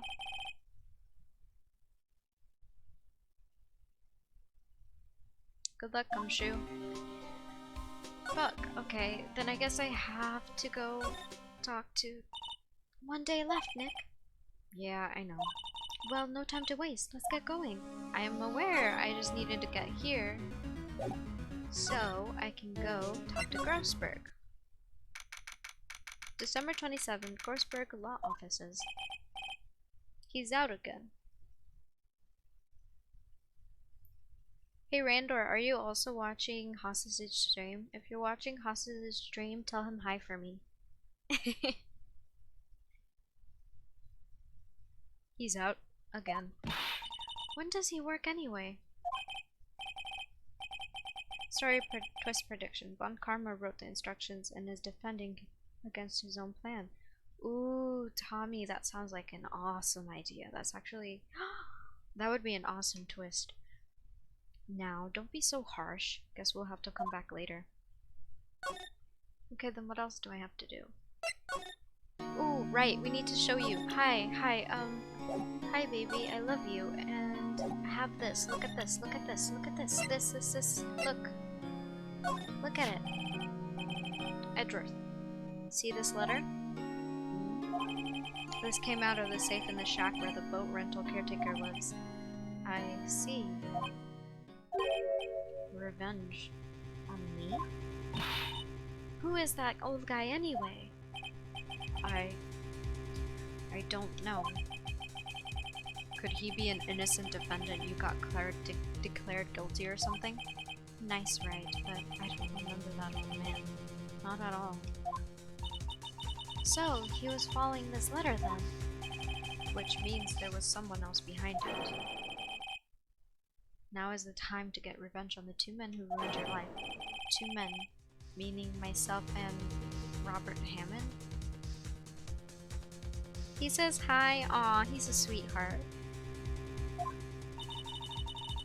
It also says this is your last chance. Last chance? Wait, maybe? Maybe he's talking about the statute of limitations on the DL6 incident. Wait, that old man. What is it? Do you know who he is? Yogi. Could he be Yogi? Yogi? The suspect in the DL6 incident. The one who was found innocent? Could he be? Yanni Yogi. That reminds me of if you hear Yanny or Laurel in that one thing where you're listening. Probably not. Yanny Yogi was a court bailiff at the time. We just happened to be in the elevator, blah blah blah. I clicked. I didn't read the whole thing. This is why my baby is afraid of earthquakes now. The quake was incredibly strong. And before I knew it, everything was dark. We were there for so long, it felt like forever. The air thinned and the darkness closed in on us in that little box. We became unsettled. Help! I can't breathe! Quiet! I said quiet. You're not making this any easier. I want to get out! Help! Get us out! Don't shout, you'll just use up more oxygen.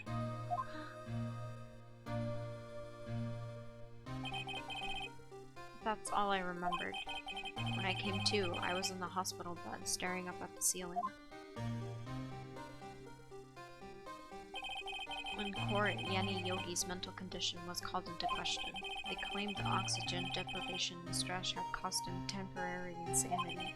In the end, the claim passed the court and Yogi was found innocent.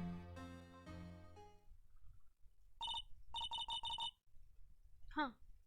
But isn't that strange? This letter tells him to get revenge on Edward. Why would he want to take revenge on you? Oh. Right. Yeah? There's something that's been troubling me these last few days. I didn't know whether or not I should tell you. You mean the nightmare? It's a nightmare I've had.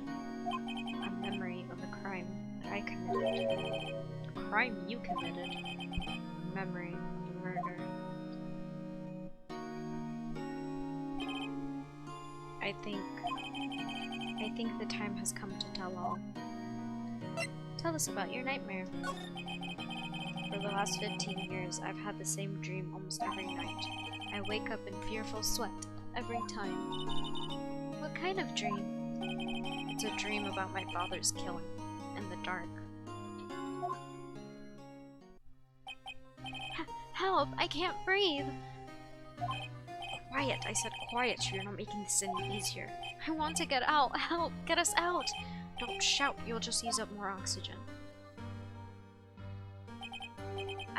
I can't breathe! You're using up my air! What? Stop breathing my air! I'll stop you! What? What are you? Stop breathing my air! No, Father! He's attacking Father! Then I see the pistol lying at my feet. I don't know if it was evidence from that court or the bailiffs. In a daze I picked it up. The pistol. Get away! Get away from my father!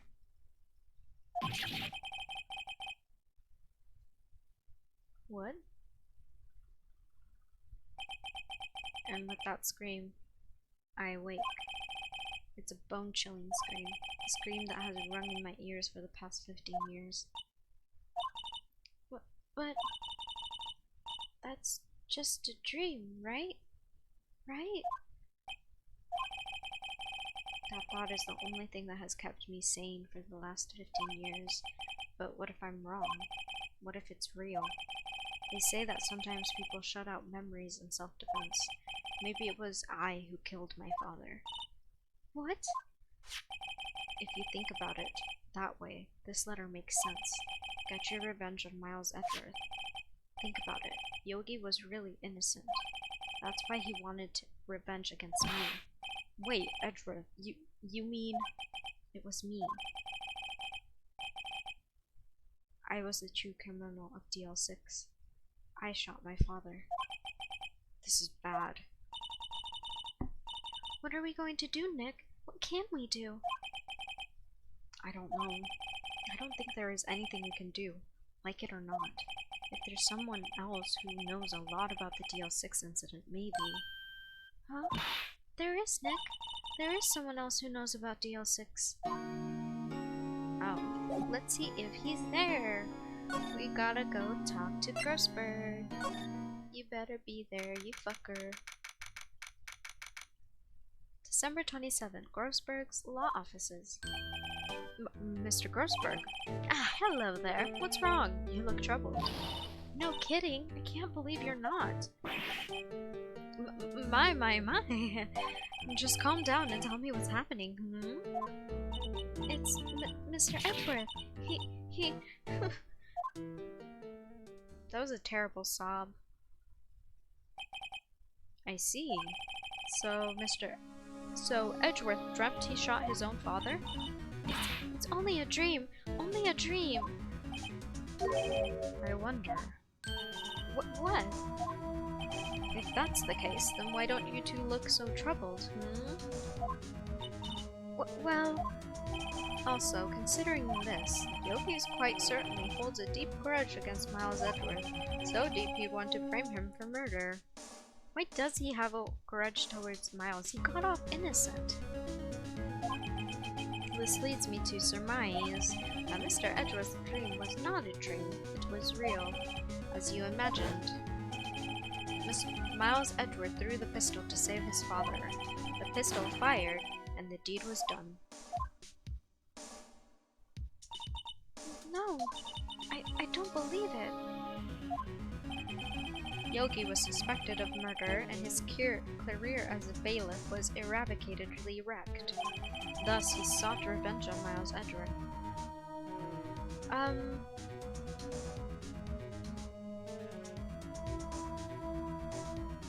I wonder, cause Yogi was still choking the father, so wouldn't he still be... He still committed a crime, because wouldn't that be considered like attempted murder, even though he was like not in his full mind? This was his last chance, of course, with the statute of limitations so close. Let's talk. Gregory Edgeworth. What do you know about Edgeworth's father? He was a defense attorney without a peer. It sounds trite, but it is true. Well, he may have had one peer, now that I think about it. Also, you're in first place. You can't say the system reserved against you. Yeah, Randor, he's not wrong. Alright. But you're still second. You're high up there. The only reason why someone is higher than you is because they tipped me.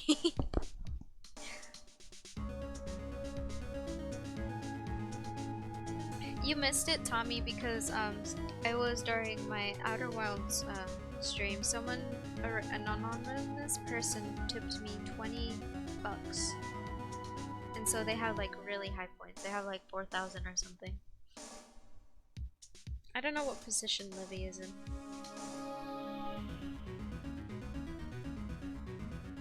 Your mentor, Mia Fey. My sister? Gregory Edgeworth was very disapproving of Mr. Von Karma's techniques. That's no surprise. 4,000. They could play so many slots with those points. I don't know if they want to. Not so surprise. Von Karma is an extreme man. Forged testimonies and evidence are nothing to him. The result? He has a perfect win record in court. To beat him, Gregory Edgeworth tried to call attention to his methods. And he lost, and died in despair, as it were. I see. The spirit medium. When Gregory Edgeworth was killed, the police called on the spirit medium. That was your mother, Misty Fey.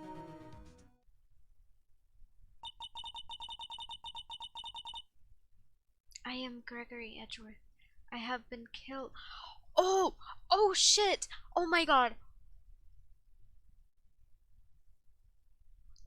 Oh my god, that makes sense. Because if his son killed him, of course Gregory would say that Yoni was the one who killed him, because he wouldn't want his child to be in trouble.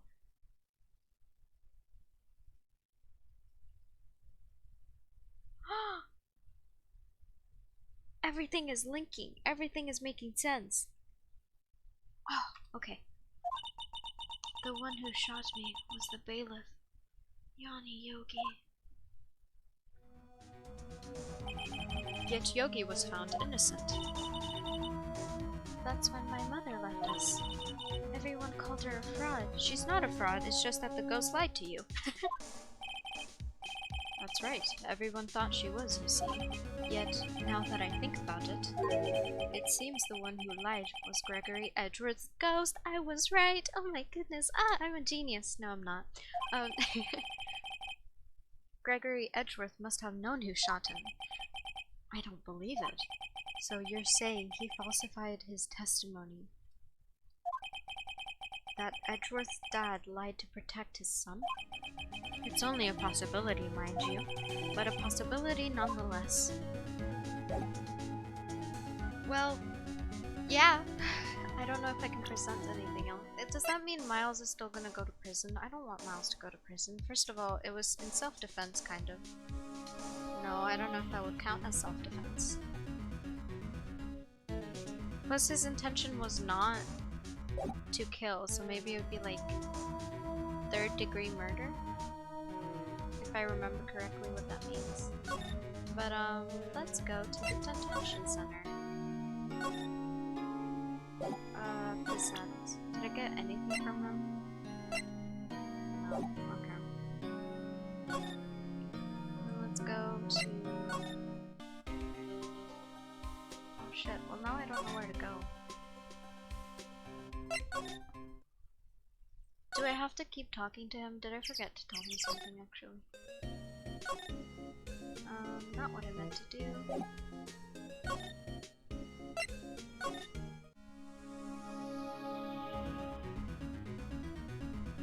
There needs to be more ways to earn gems. Give me some ideas, Tommy. I can hook it up, I guess. The ones that I know is becoming a subscriber, following, raiding, hosting a raid, cheering,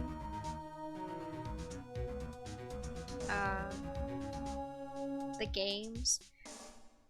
There's multiple games, I just forgot which ones. Oh shoot, Randor, I forgot to fix that. I didn't even try to look into why that doesn't work. Maybe you're spelling it wrong. How do you spell roulette?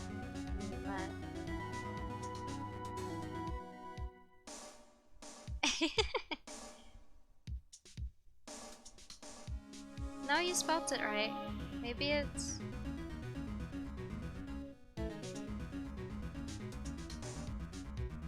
Yeah, no, I don't know.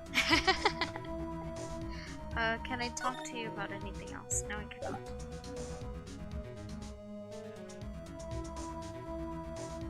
Oh.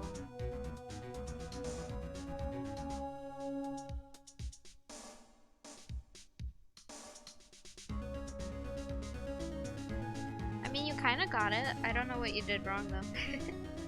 Maybe there's a cooldown. I think I have a cooldown.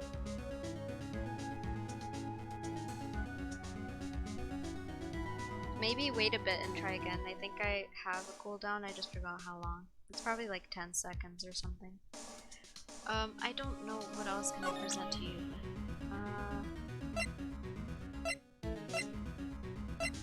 Did I present this? Oh ho ho, so this is the letter? It does seem that Yogi was following this letter when he killed Hammond. But why kill Robert Hammond?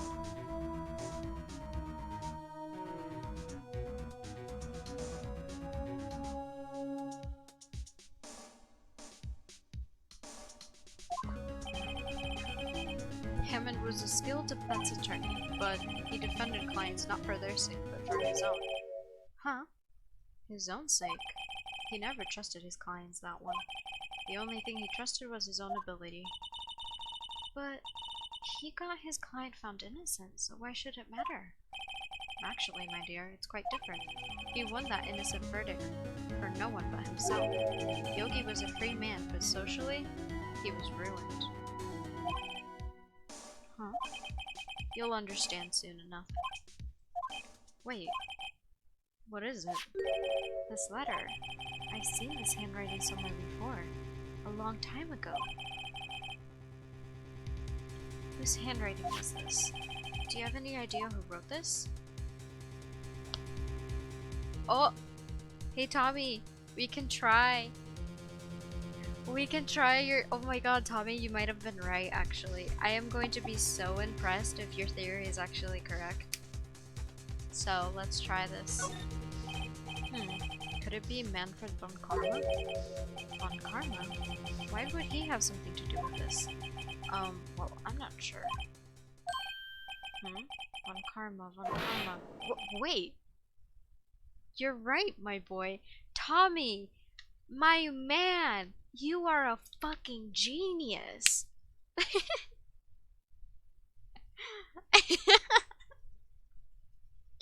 Holy fuck, Tommy! How do you feel?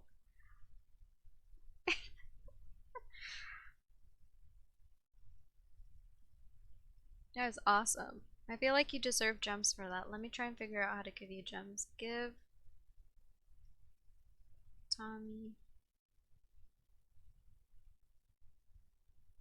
If I can figure it out here, then I'll give you the gems. 100.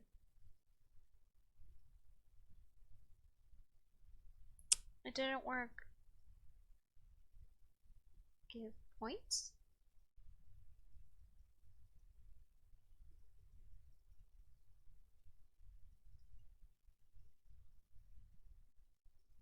Dang. I'm gonna give you the points later. Oh, it's add points. Okay, thank you, Randor. Add points. At Tommy 100. Hi, Livy. Welcome to the stream. How have you been?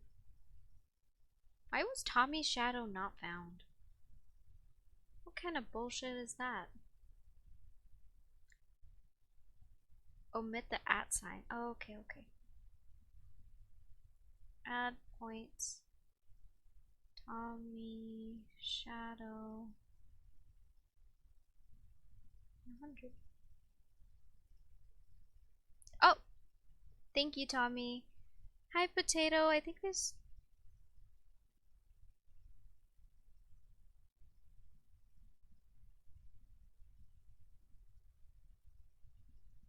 How is everybody doing tonight?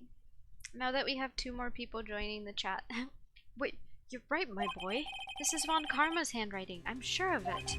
I used to see it all the time on court reports. What? But that means the one who told Mr. Yogi to kill was... Correct. Manfred von Karma himself.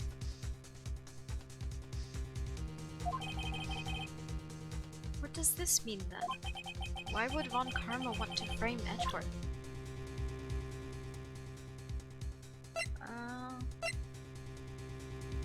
That's interesting. Okay, let's go talk to Edgeworth.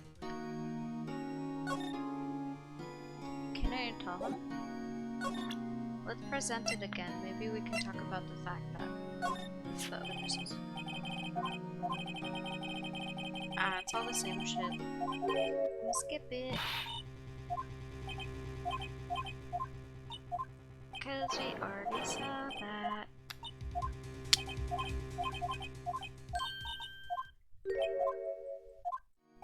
Me aggressively clicking. Is this case number 4? I think so? I'm literally just eating ice cream, so I guess my morning as well. It's morning for you, Livy? I always forget that people have different time zones. Okay, I don't know what I'm supposed to do now. Wait, let me think. The first case is Larry Butts. The second one is Maya's trial. The third one is the one with the actor. So yeah, this is the 4th case. What kind of ice cream are you eating, Libby? I would love to have some ice cream, but it is also like 11 p.m, so it's probably not the prime time to have ice cream. Are you back yet? No, you are not. Let's go back to the lake.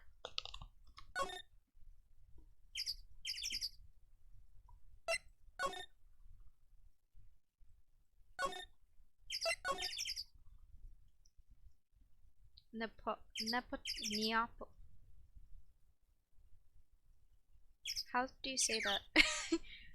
Neapolitan? Napoleon? Napoleon. Is it Napoleon? I don't like English. English is cancelled. I don't like English.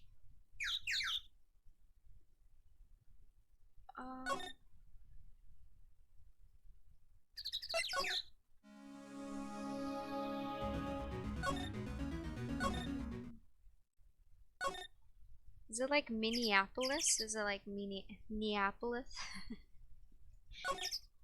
I don't know. Can I just not not do English?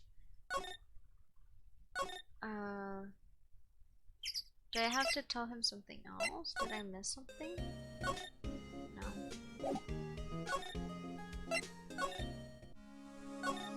Oh, for a sec. I'm stupid. If it truly was Von Karma who wrote this letter, then he would know the truth. He would know that Miles Edgeworth had accidentally killed his own father.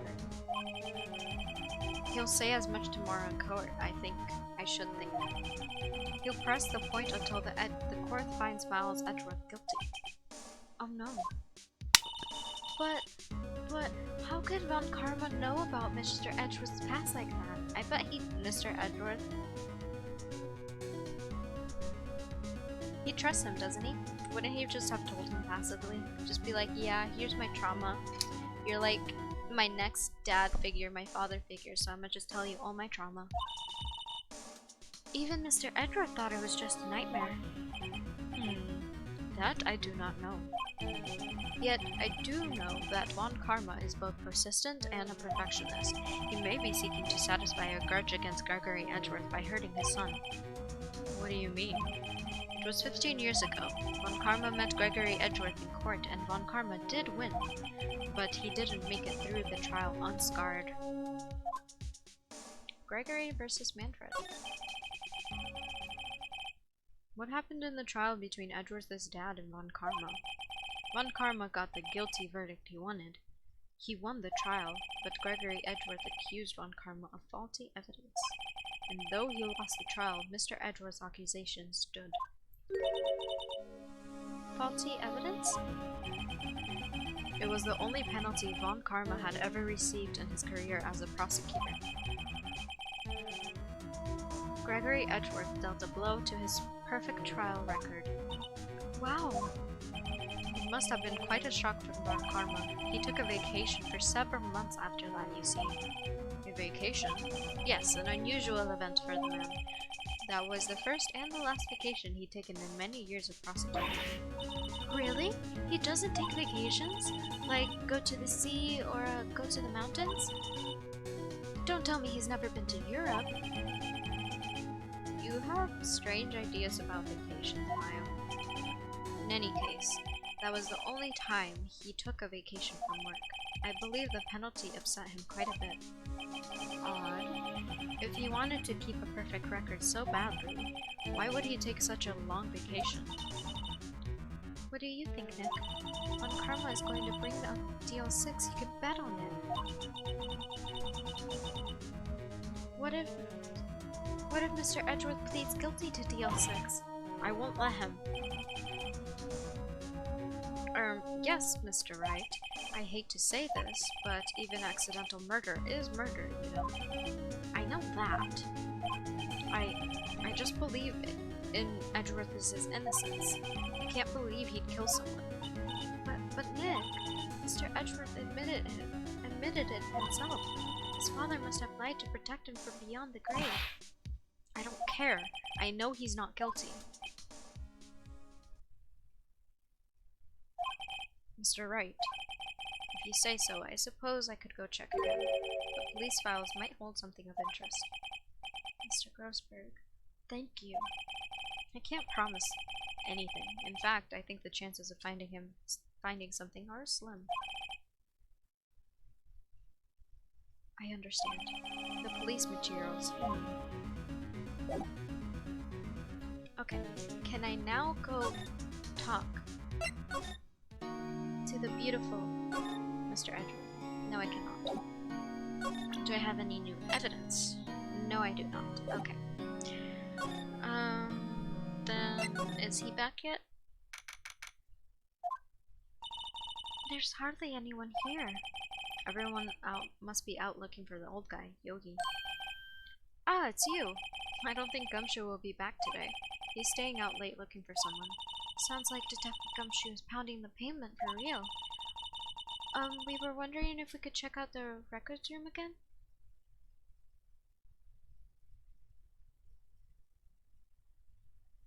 The chances of finding something are slim, except you wouldn't even bring it up if it were useless because video games. You're right. Well, now I can't have just anyone wandering around in there, but I guess Mr. Von Karma is in there now anyways. You can go in as long as he's there. Von Karma? Yes, he just arrived actually. Von Karma's in the records room.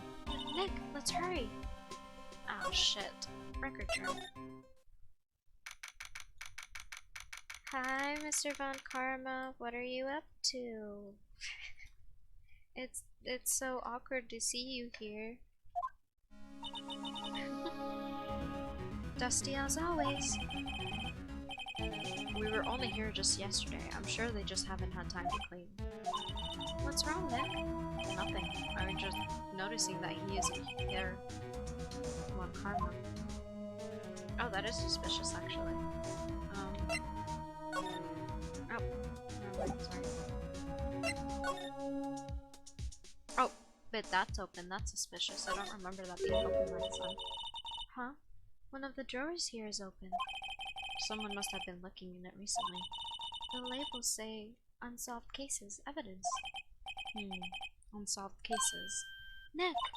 The file for DL6, it's completely empty. What? What are you doing in here? Oh my god, he looks... he looks interesting when you're facing him face on, like head on. He looks funky. Eek! Von Karma! You! How do you know my name? Huh? Have we met? What are you saying? We see each other every day, don't we? We're Miles Edgeworth's defense team. Defense team? I beg your pardon. You see, I rarely remember defense attorneys. They are like bugs to me, needless things to be crushed.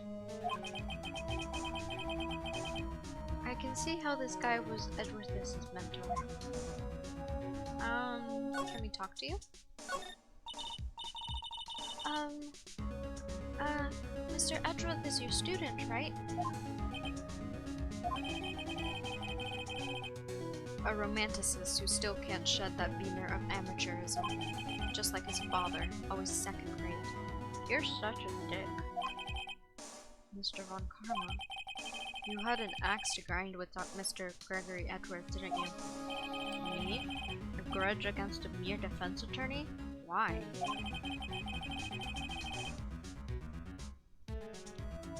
Because he dealt a blow to your otherwise perfect trial record? So you did. But what I don't get is, why did you take his son under his wing afterwards? Under your wing afterwards. The son of your most bitter rival. That, my dear attorney, is none of your business. Tomorrow's trial. Tomorrow's trial is the last day of this trial. It's been a while since I've had a defense attorney last this long. God, my mind is so dirty.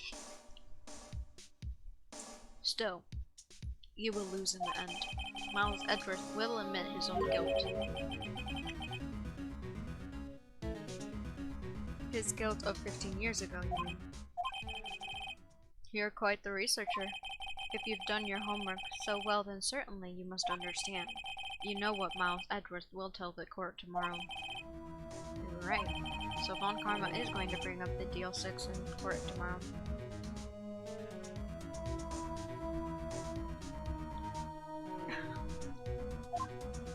I guess I can't say anything else. Damn it.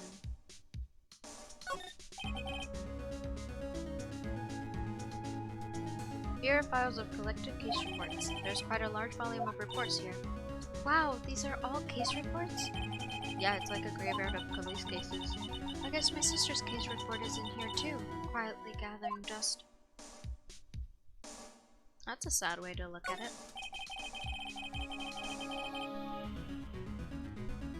There are shelves stuffed with case files in the back of this room too. Forgotten cases rotting away for eternity. Nick, let's get what we need and get out of here. All this dust is getting to me. This cabinet is where they keep evidence for current cases. Some of the cases are obvious murder weapons, others are question marks. Most of it just looks like random junk. Nick, what do you think this clothespin is for? Don't touch that. It's evidence. This large drawer is half open. The label on the drawer reads Unsolved Cases, Evidence. All the stuff in here looks like random junk. Only the evidence for the DL6 incident is missing. I can guess who took it too, Von Karma. Can we talk to him about that? Nope.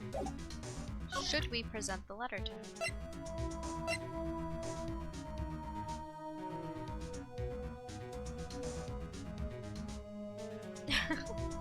I like how talking about bugs made you remind of a time in high school.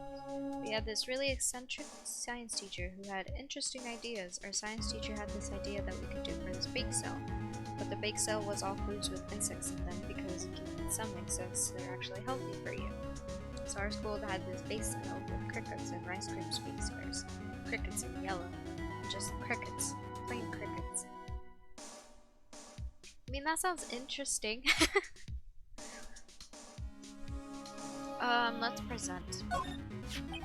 Mr. Von Karma, have a look at this. This was you, wasn't it? You instructed Yanni Yogi to commit murder. Yanni Yogi? How many years has it been since I've called him by that name? He's a fool. I told him to burn it after he read it. He admits it.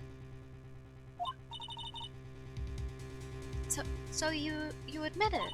You wrote Mr. Yogi this letter? Yes, my dear defense attorney.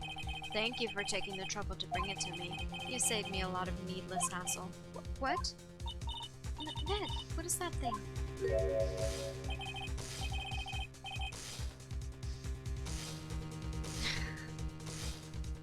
I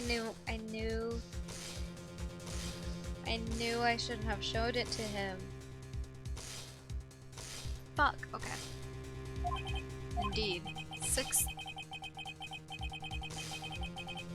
600,000 volts will course through your body like a dog touching an electric fence. 600,000?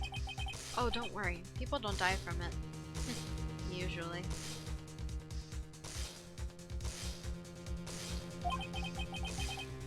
Now give me the letter. No! No! Whoa, what are you? Nick, run!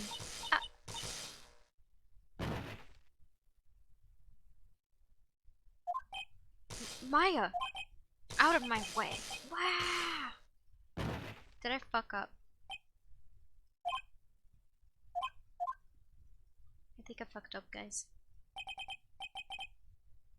Ah, shit, I know I shouldn't have showed it to him. The letter's gone, of course.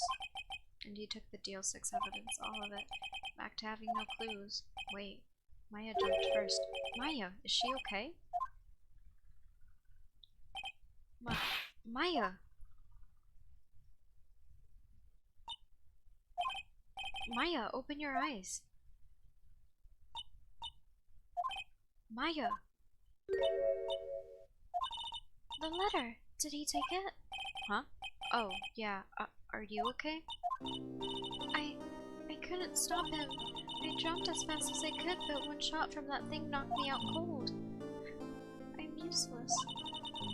No good as a lawyer or a medium. I can't even call my sister. Not even now when we need her the most. I wish I hadn't woken up at all. Maya! Grr, there has to be some way I can help her. I better do something about her self-confidence first. Maya, she's holding on to something. What is that? A bullet? DL6 incident. Evidence number 7, taken from the heart of Gregory Edgeworth. I remember. When Karma was holding this when Maya jumped him. Maybe that was supposed to happen. DL6 bullet stashed in a pocket, taken from Gregory Edgeworth's heart, still bears clear ballistic markings. I'll prove it to you, Maya. You're most definitely not useless. I'll prove it to you in court tomorrow. To be continued. Oh no.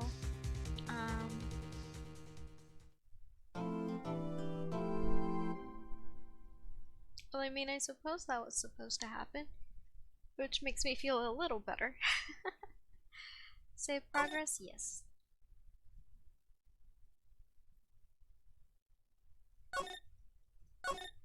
I'm just like recklessly saving things in random spots. That's going to bite me in the ass eventually, but it's fine for now. December 28, 9:51 a.m. District Court Defendant Lobby Number 2. I'm gonna disappear for like 5 minutes because I realized I did not wait. Yeah, no, I realized I did not bring a water bottle with me, and I am thirsty and my throat is starting to hurt, so I will be right back. Try not to take over the chat while I'm gone. I promise I won't take that long.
Hello, I'm back. What are you guys talking about while I left? I bet that was quite a shock. Thank you, Randor, for that pun.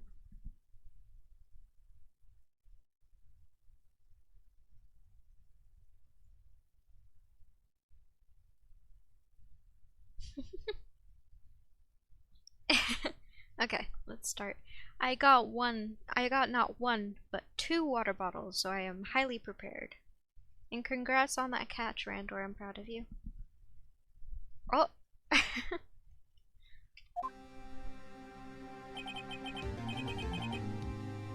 This is it. Judgment Day. Today things are going to get settled at last. A lot of things.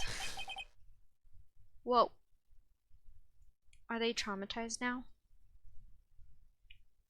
Wah! What's the big idea? Sorry, Nick. I only touched your shoulder. I guess the shock hasn't worn off on my run-in with the stun gun today. Yesterday. Anyhow, today's the last day of the trial. Good luck, Nick. Yeah, thanks, Maya. Hi, Edgeworth.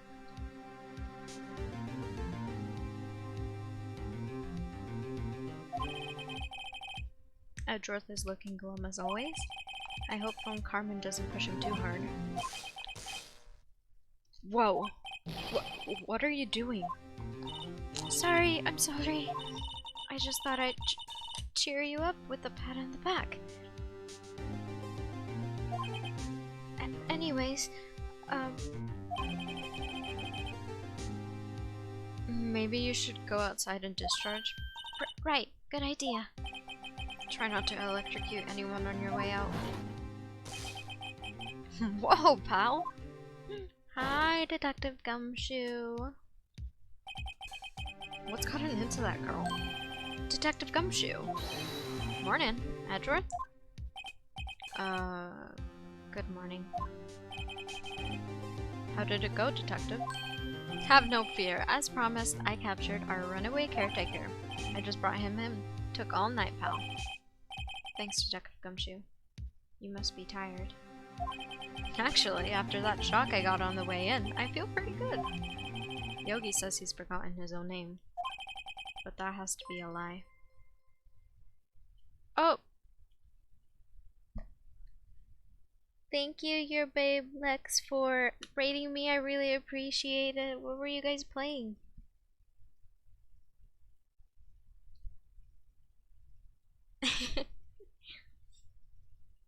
But that has to be a lie. Why would he want revenge on Edgeworth if he couldn't remember his past? He does remember, and I'm going to prove it. Do we have a shoutout command? I do not know. Do you want to try and do a shoutout command? I have a lot of things to figure out. But thank you, your babe Alex, for the raid. Your babe Lex, sorry. Is it just SO? No. Sorry. December 28th, 10 a.m. District Court number 3.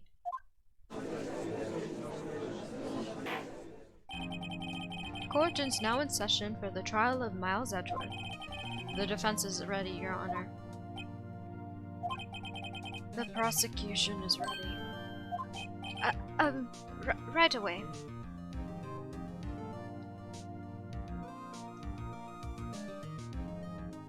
I'm having a good stream, thank you, Lex. How was your stream? What were you guys streaming? I'm gonna guess Minecraft?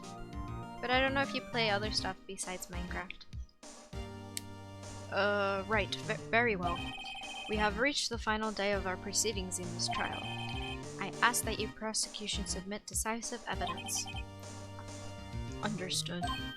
Come on, don't be awed into silence by every little thing he says.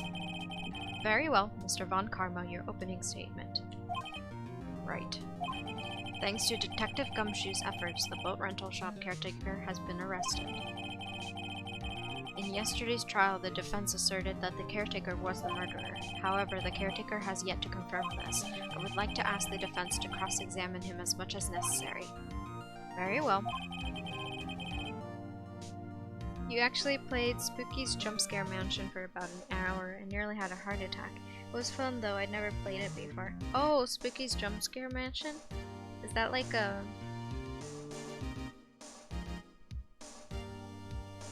that game? Where do you play that? Is it like PC? Just bring the witness into the courtroom.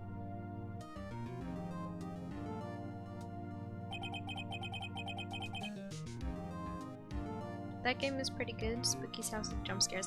I feel like... oh, I feel like I've heard that game before. I'm gonna add that to my list of games that I'm gonna play in the future. Ladies and gentlemen of the court, I believe you all remembered our witness. He lives in the boat rental shop in the lake from where he witnessed the incident. In addition, he has currently lost memories of his name and identity. Witness, why did you run away yesterday? The witness was not running away, as he will now testify. I see. Very well, please begin your testimony.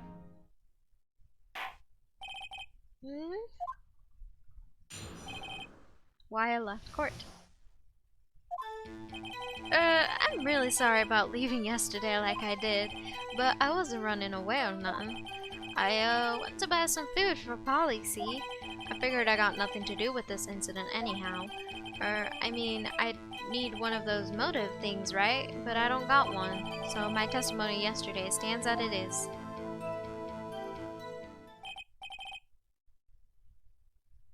Oh, have a good sleep, Lex. Thank you so much for the raid. Very well. Let's begin the cross-examination, shall we? He has to know his own name. Yanni Yogi. You're Yanni Yogi, and I'm going to prove it. Okay. Let us press everything. I'd call what you did running one way and not just leaving.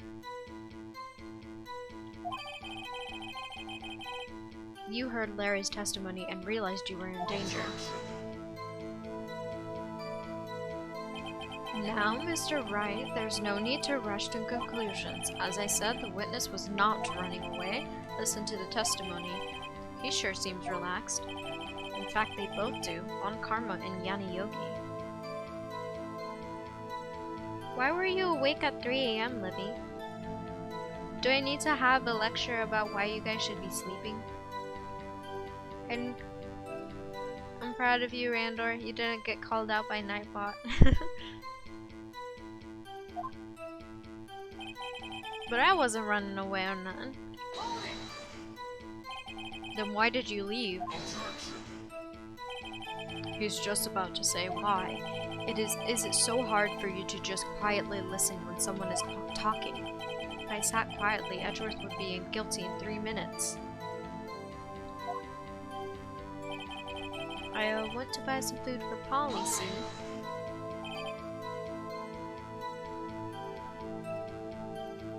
Dun, dun, dun, dun, dun, dun, dun, dun, dun, dun. This music is so good.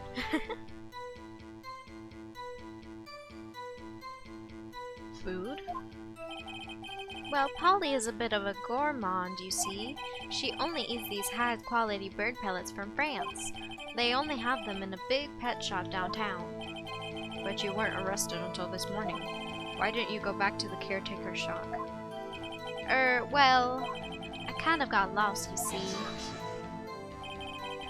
The witness has trouble in remembering things sometimes. When the police apprehended him, he was on his way back to the shack. Yeah, right. Nice try on Karma. No one's going to believe that. I see. So he was lost. Please, Your Honor, come to your senses. I figured I got nothing to do with this incident anyhow. You've lost much of your memory, is that correct? Yep, seems like it. And how could you know that you didn't have anything to do with this incident?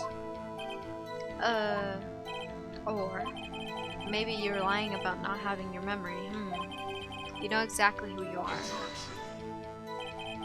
The witness has testified quite clearly that he has no memory of who he is. If you claim he's lying, then show the court proof. How am I supposed to prove what's going on in that old codger's head? That's impossible. I'm glad you come to your senses, Mr. Wright. Very well, witness. Please continue.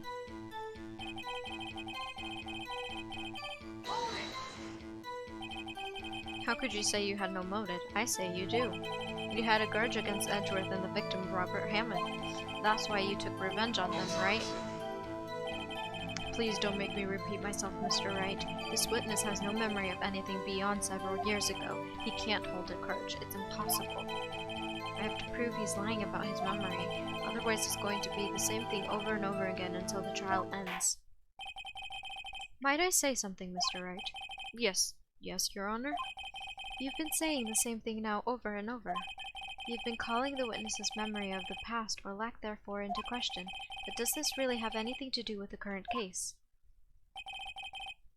Of course, Your Honor.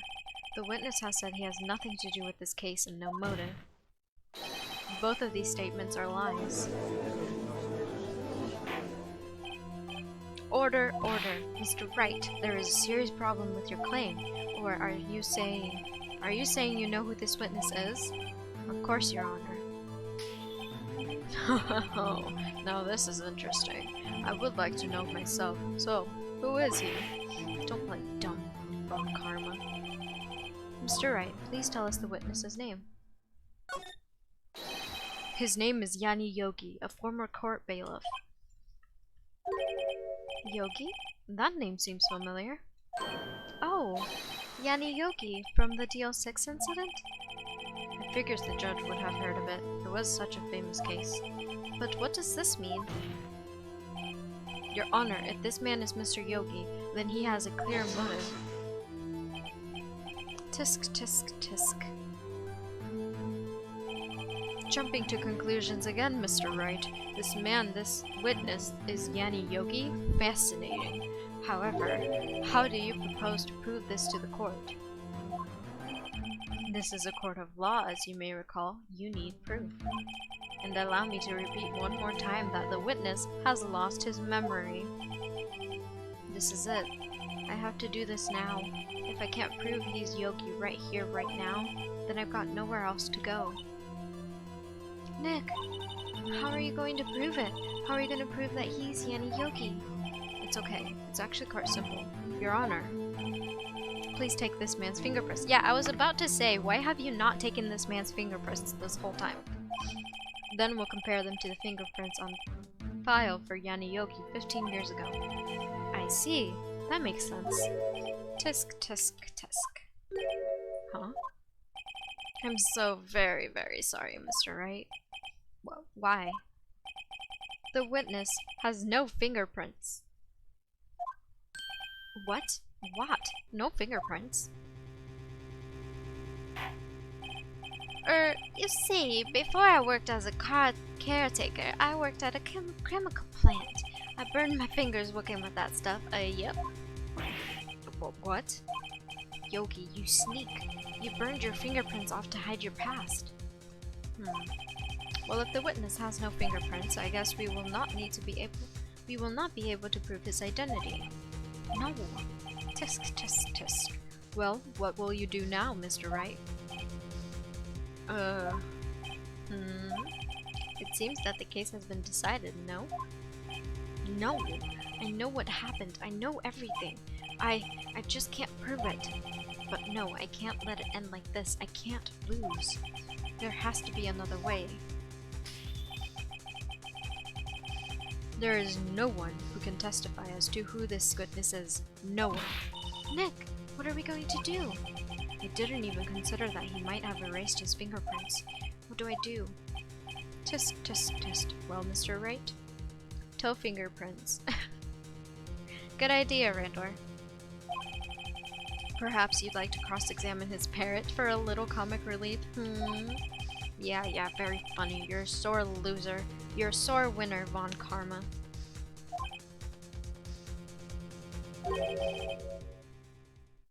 Wait a second. Did he figure something else that I did not? Cross-examine his parrot?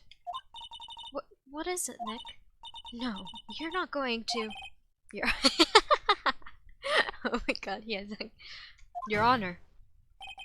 The defense would like to take Mr. Von Karma up on his proposal.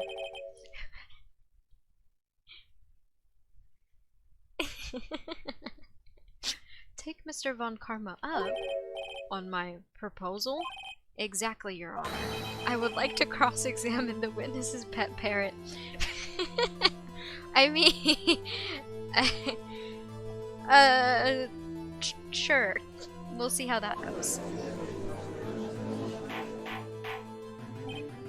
Order, order.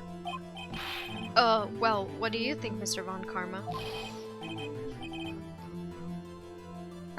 Need you even ask? This is a farce. I object. Wait a second. You were the one who suggested I cross-examine the parrot, Von Karma. I have a right to do so as you suggested.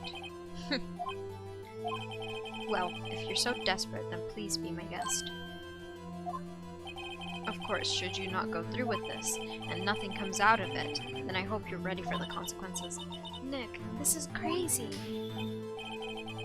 Well, still you want to go through with your little game? Yes, I am gonna save. I am going to save. Yes. Remember when I said take the parrot to court? Yeah, about that. Randor, you have 3,000 IQ, as Libby says. Yes, I'm doing it. Fuck it. Let the parrot take the stand. God, I love video games. I love them. They're so great. You need to switch up the slots you're using. Yeah. You keep saving in 10. Yeah. It's just so easy. Maybe I'll do number 2 next time. Let the parrot take the stand. I will cross-examine her, Your Honor. Huh? This is the most ridiculous thing I've ever heard. Von Karma rigged every person's testimony, every piece of evidence, except the parrot. She's my last chance. At least, I think so. Bailiff! Bring in the parrot. Hi, Polly. Hi, pretty girl. Hi, sweetheart. That's quite a bird. Please tell us your name. Name! The witness is ignoring me. It must be hurt to be ignored by a bird. Ahem. Very well, witness. Who is your owner? Please, testify for us. Witness testimony. Who is your owner? Livy has redeemed food ASMR. Oh, Livy. Really? Alright. I guess we're gonna take a break from this parrot. Oh! I thought I ran out of Pocky, but I still have some. Now this here, it's a bird story. Literally. Okay. You guys ready for the ASMR?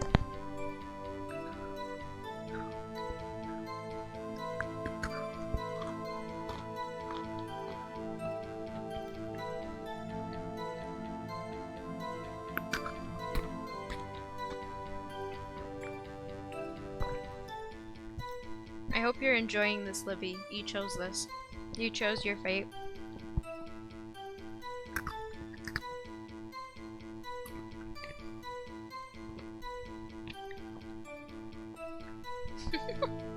I don't know why you keep redeeming food ASMR. Do you really enjoy it that much?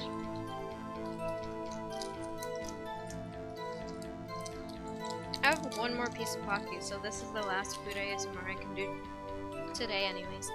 Oh.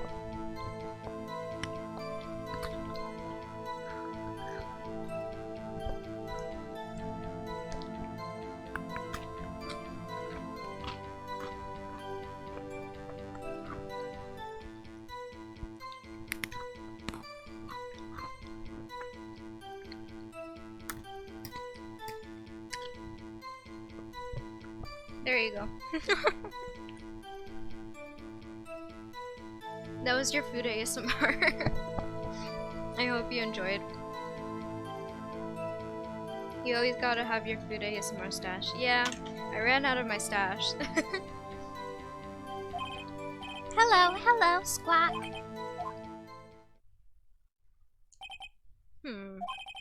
Certainly the most concise testimony we've had so far. Very well, begin your cross-examination. Right.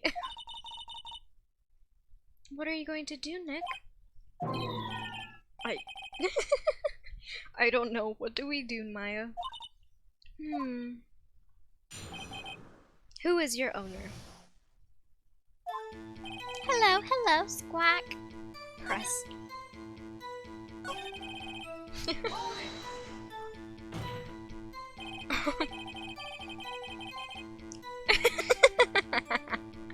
This is ridiculous. Witness, you can't just say hello and expect us to get anywhere. I want you to testify. Maya, you talk to her. Right. What do I say? What's your name? Maybe I should get her to say her name. Polly, what's your name?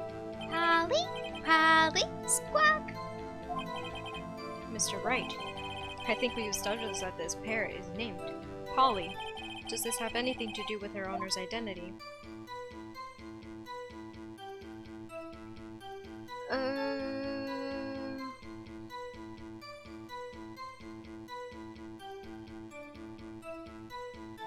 Should I save? I'm gonna save. I'll start from number 1. I keep saving on number 10, so let's go there. Are you happy now, Tommy? Okay, I'm gonna say, of course. Sure. Yes, it does. Huh? Fascinating. You claim that the parrot's name will prove her owner's identity, and show us this proof. Nick, Don't you think you're bluffing a little too far? Listen, we're not here to answer questions of who is Caretaker. We're here to prove that he is Yanni Yoki. All we have to do is tie the name Polly to Yoki. Your Honor, the proof that the parrot's name reveals the caretaker identity is... Polly Pocket.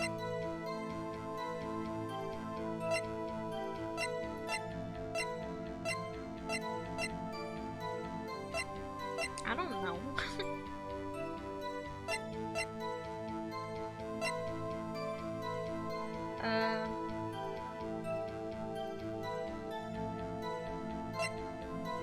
While the DLC incident...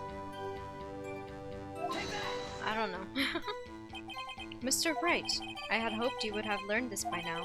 Making random guesses here is a waste of time on court.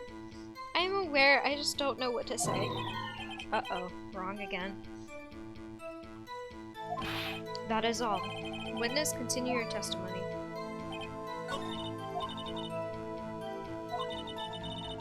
We need to show the judge that her owner is Mr. Yoki. This is actually ridiculous. This game. Press on her silence? Witness, you're here to speak. You must speak to me. Frankly, I can't believe that you're speaking to a parrot. Well, I guess we should try to get some information out of her. Oh, wait. Okay.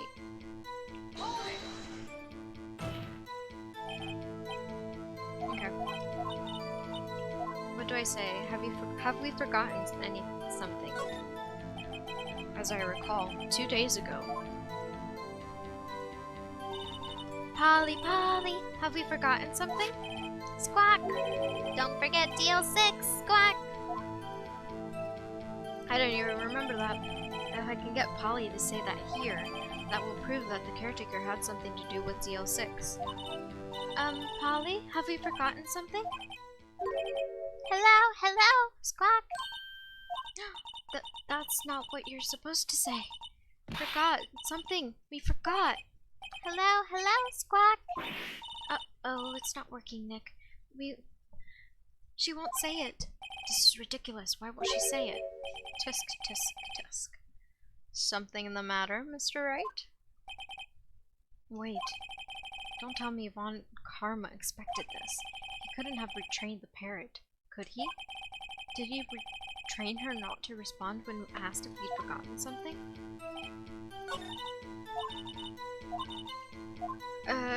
The safe numbers, maybe?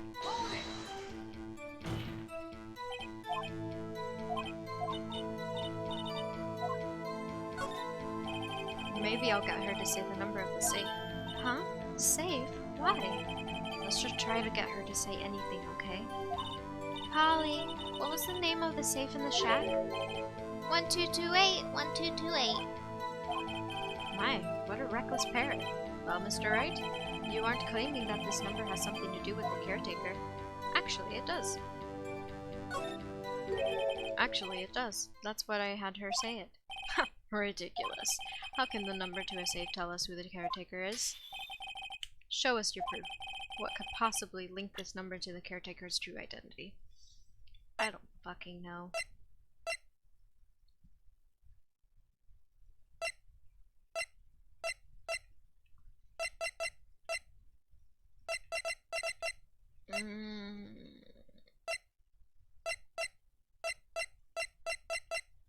I don't know. That's probably bullshit. Yeah.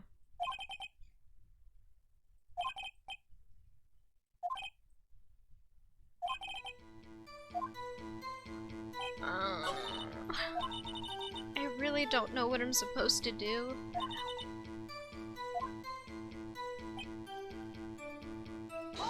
Should I try pressing again and trying...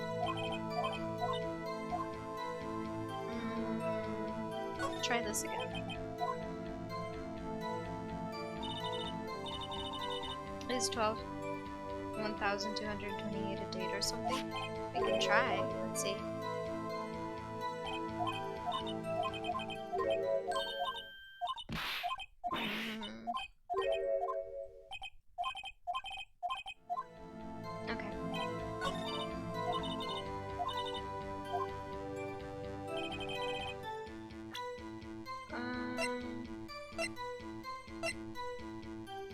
Let's present.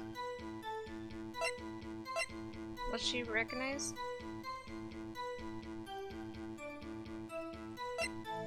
Oh. 12:28. Calm, thank you so much for that. You are so smart.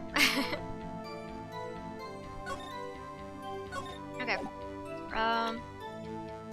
Present. Oh, okay. Okay, now I know.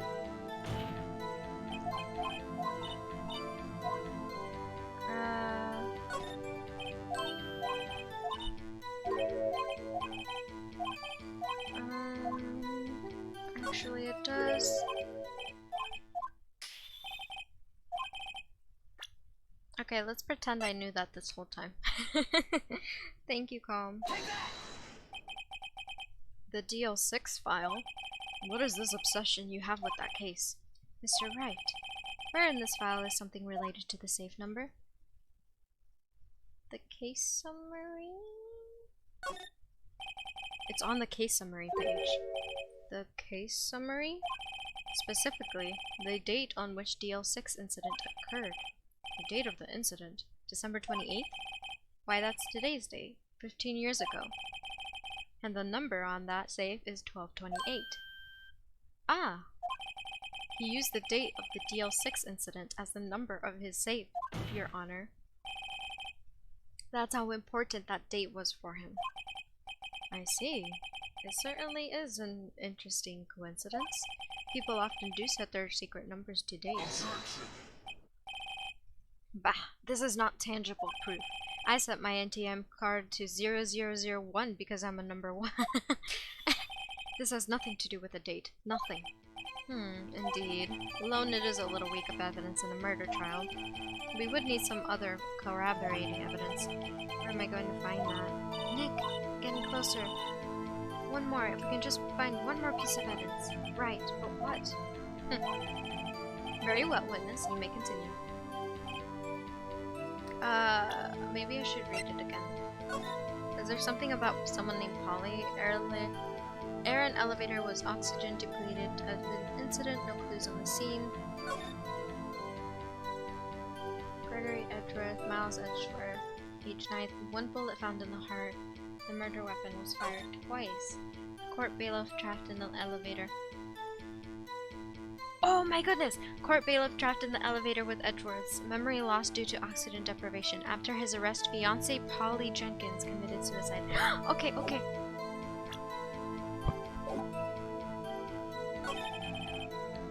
Press.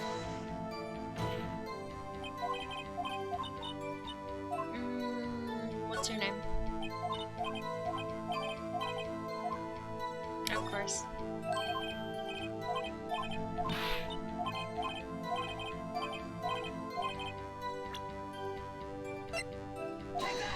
Take that! The DL6 file?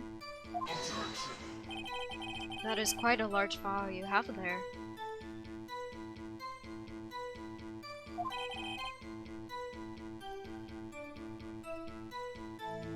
It took me a while to get this too, but I watched the anime, which helped. There was an anime? I didn't know that. I didn't realize we had the DL6 file. I thought Von Karma took it. We had a DL6 file, like a version of it, and then we went back to collect more of the DL6 file. But that's the stuff that Von Karma took. The stuff that we were gonna get. But the stuff we had originally, he didn't know about. Which page is this proof on then? Show us or stop wasting our time. Very well, Mr. Wright. Please show us the page. Where on the file is there some information connected to this parrot's name? Victim summary, suspect summary, suspect summary. It's on suspect data page. This page has all the information about Yanni Yoki. Right after he was arrested, his fiancée committed suicide, see? Indeed, it does say that, yes. What was his fiancée's name? Polly Jenkins. Polly! Exactly, Your Honor. He wanted to remember the name of his fiancée who had committed suicide. That's why he named his parrot after her. I see. I guess that is possible. Bah, a mere coincidence, that's all. My granddaughter has a dog she calls Phoenix. Well, Mr. Phoenix, Wright, does that make you my granddaughter's fiance? She's only 7 years old. That's enough. I think we've reached a conclusion here. This is mere coincidence, that's all. True, that is a possibility. However, two coincidences at the same time appears more like a pattern to me. What are you saying? Summon the caretaker of the boat shop immediately. Witness, tell us your name. Also, random question. Both you, Randor, and Calm have a little dinosaur little thingy next to your name. What does that mean? I'll admit there's some difference in it, but in my opinion it was still a good anime. I will definitely try and watch it. GlitchCon. Oh. I feel like you told me that before, but I forgot. Tell us your name. Wait. This witness, he doesn't remember. No. It's okay. Oh, shit. I've accomplished what I wanted to do. I'm done. Nick! He looks totally different. This is the real Yogi, I think, finally. He's been acting feeble to hide his true identity. Acting for 15 years. Well, let me ask you again. Please state your name for the court. My name is Yanni Yogi. 15 years ago, I served as a bailiff in this very court. Order, order. Yanni Yogi, so was it you who killed Robert Hammond and tried to frame Miles Edgeworth for his death? Yes. It was me. I did it. They put me on as a witness stand 15 years ago. Robert Hammond. He said I was mentally unsound. He told me it would make me innocent, get me off the hook. So I pretended to have brain damage. I was innocent, really, but he didn't believe me. We won the trial, but I lost everything. I lost my job, my fiance, my social standing. Then this year, 15 years later, a package arrived. It was a letter and a pistol. The plan was written out in careful detail. It was a plan for me to take my revenge on the people who ruined my life. I didn't care who had sent it. I thought this was my chance after 15 years. This was it. Finally, a chance to have my revenge on Robert Hammond and Miles Edgeworth. I have no regrets. Wait a moment. Revenge? Against Miles Edgeworth? What do you mean? I'm not at liberty to speak on that matter. Why don't you ask Mr. Edgeworth himself? Anyway, I admit it. I was the one who killed Robert Hammond.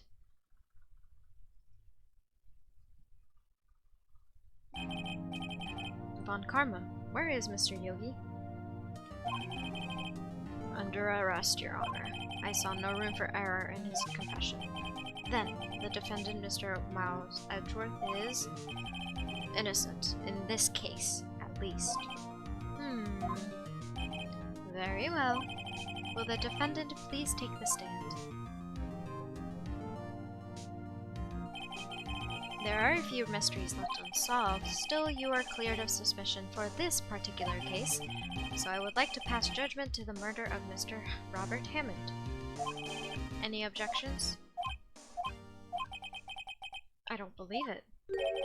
Why isn't Von Karma saying anything? Very well. This court finds the defendant, Mr. Miles Edgeworth, not guilty.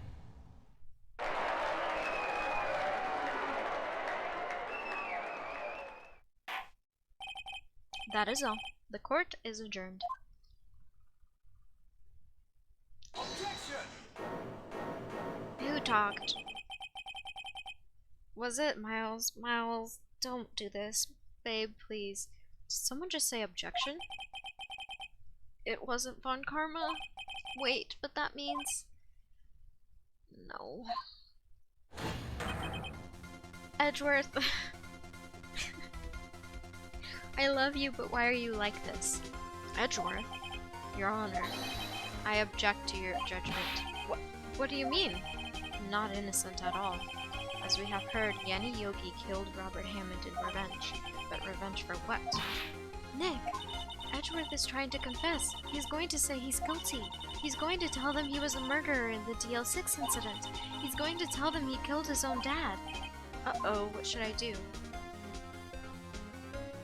Should I save? I'ma save.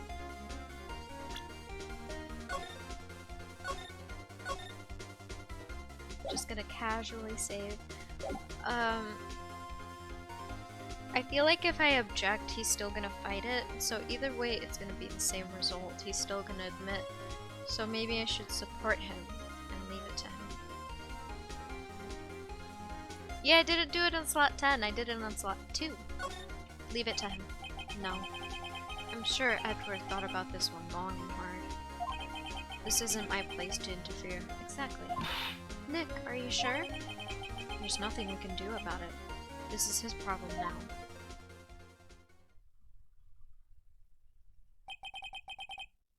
For 15 years, I've had a reoccurring dream. A nightmare. It's only a nightmare. That's what I told myself.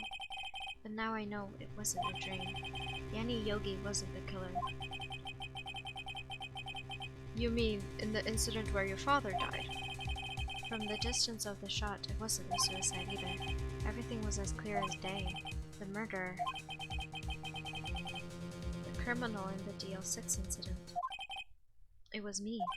Your Honor, I confess my guilt. I am guilty for DL6, the statute of limitation of which ends today. The culprit is me.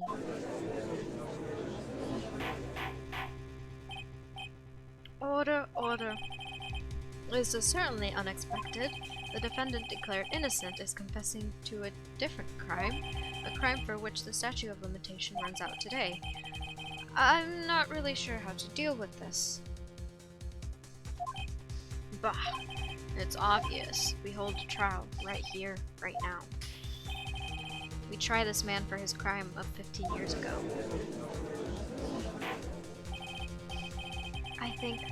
I think I would like to take a 5-minute recess. During this time, I will consider the appropriate course of action to take. Court is adjourned.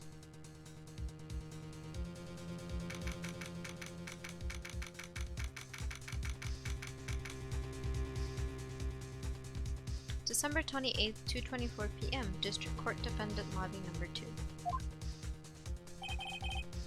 I'm sorry, Wright.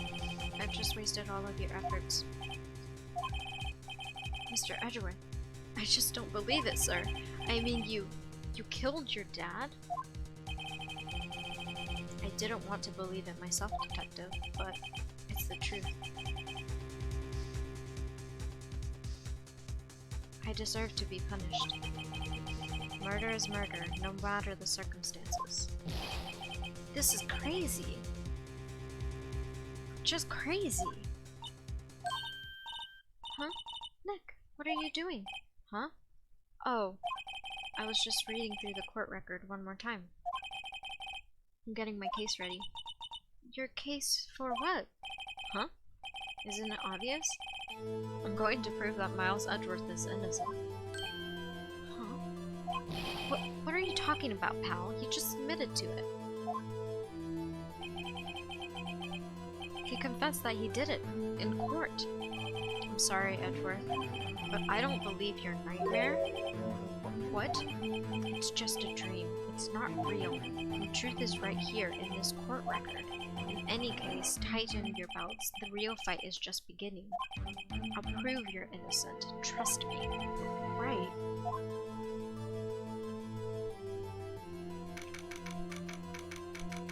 December 28th, 2:30 p.m. District Court Courtroom number 3. Now then, I would like to resume our trial. Judge, Miles Edgeworth has admitted his own guilt. He has confessed his crime. Let us begin by hearing his testimony. Then, though pointless, let the defendant do their cross-examining. A statute of limitations on the DL6 incident runs out today. Though it's inconvenient for me, I'd like to run this by the book. I I see. Does the defense have any objections? No, Your Honor. Von Karma, you knew this was going to happen from the very beginning, didn't you?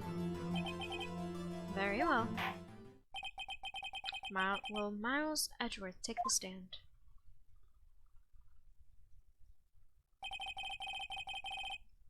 Thank you, Randor, for the hydrate. I shall now drink water, and if you guys have not had water today, or H2O as Randor would like to say, you should join me and take a sip.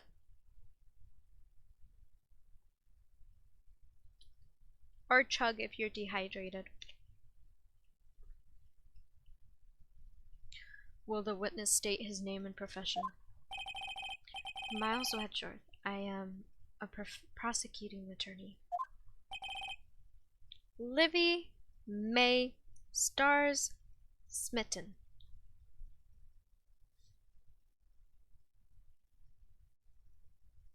How do you refund your points? Can you even do that? I would give you a lecture, Livy, but you know better. Oh, that's how you're gonna refund it. Mr. Edgeworth, 15 years ago, you mistakenly killed your father, Gregory Edgeworth. Is this correct? It is correct. Then testify about this matter to the court. When Edgeworth was telling me about his dream yesterday, I noticed something. One detail didn't quite fit. That will be the key, but only if I can get it to work. Please, please. The DL6 incident. That day, I had gone to the courtroom to observe one of my father's trials. As we went to leave, an earthquake struck, trapping us in the elevator. My father and Mr. Yogi lost their composure and began to argue. Just then, something heavy fell at my feet. I picked it up and threw it at Mr. Yogi. I wanted them to stop fighting. A moment later, there was a single gunshot and a scream. It was a terrible scream. I remembered it to this day. And that's all.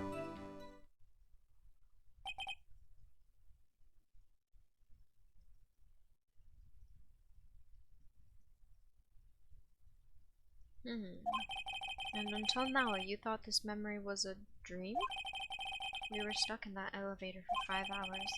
The oxygen in the elevator ran out, and I lost my memory of the events. Bah! The same claim Mr. Yogi has made. Very well. Mr. Wright, your cross-examination, please. Yes, Your Honor. The only thing I have in question is why was there a gun in the elevator? The bailiff are they like security? Do bailiffs carry guns on them? Or like a pistol?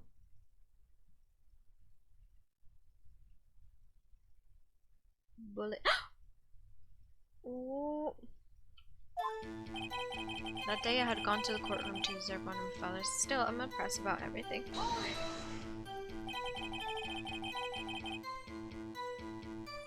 What was the trial? Your father was involved that day. Also, Libby, I did full name you. That means you have to drink water. I don't remember things very clearly. Only 2 things. I know my father lost and Mr. Von Karma was the prosecuting attorney. Mr. Von Karma, you were handling the case? It was 15 years ago. I don't remember the details.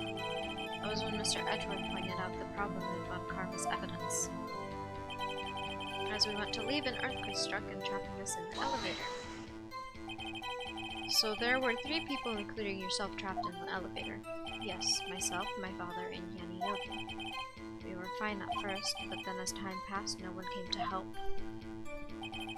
My father and Mr. Yogi lost their composure and began to argue.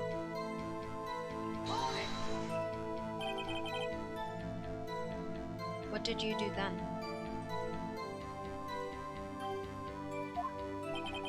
I was a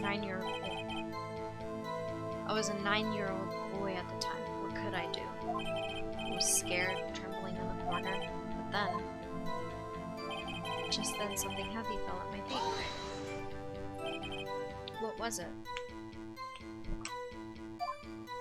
A pistol. I assumed it was the bailiff, Yanni Yogi's. I did the opposite of cold water, hot, dry chilies. You gotta drink water. The safety must have come off when it fell from his holster. And you picked it up. What happened next? Picked it up and threw it at Mr. Yogi. I wanted them to stop fighting. Did you know it was a pistol when you threw it? I think I knew. I knew it was dangerous, but the air was getting so thick I panicked. So you're saying that you threw the pistol at Mr. Yogi. I was in a daze. A moment later, there was a single gunshot and a scream. The gun fired once? Yes. I think after I threw it, I lost consciousness. Since then, they've echoed in my head every day. That gunshot, that horrible scream. Scream. It was a terrible scream. I remembered it to this day. To this day? Yes, I can practically hear it now. I doubt I will ever forget that scream as long as I live. There it is. One part of that testimony clearly contradicts the evidence, but I don't know what that means. I'd better find out and quick. Wait. If he was shot in the heart, he wouldn't be able to scream. It's just instant kill, isn't it?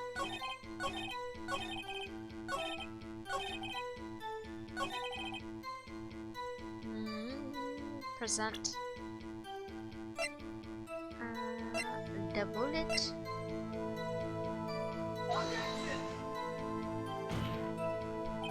Your Honor, that statement contradicts this evidence.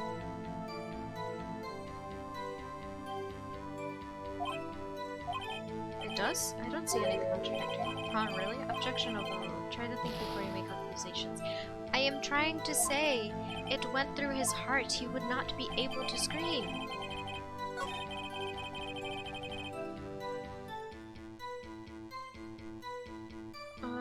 If you want me to hydrate, you must also spend points. Okay. I'm gonna do the hydrate, but you have to do it, Livy. Give me 1 second. Hydrate. Submit. There you go, Livy. Drink water. Single gunshot, check pistol. Oh!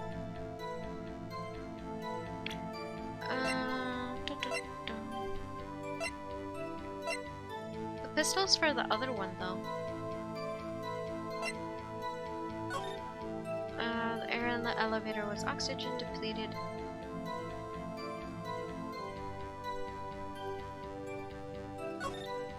Defense attorney trapped in the elevator, returning from the lost trial with son. One heart bullet found in the heart. The murder weapon. Oh! You are so smart. Yes. Let's do the DL6. Present. Are you sure you only heard one gunshot? Yes, I'm sure of that.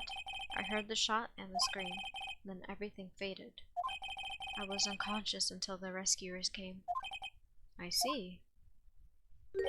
No, Your Honor. Unfortunately, you don't. Look at the file one more time.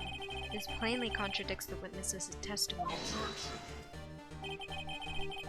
You do enjoy dragging out that file, don't you?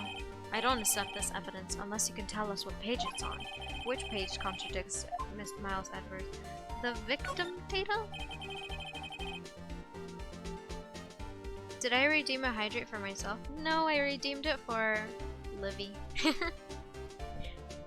Because they did not want to drink water, and I want you guys to be hydrated.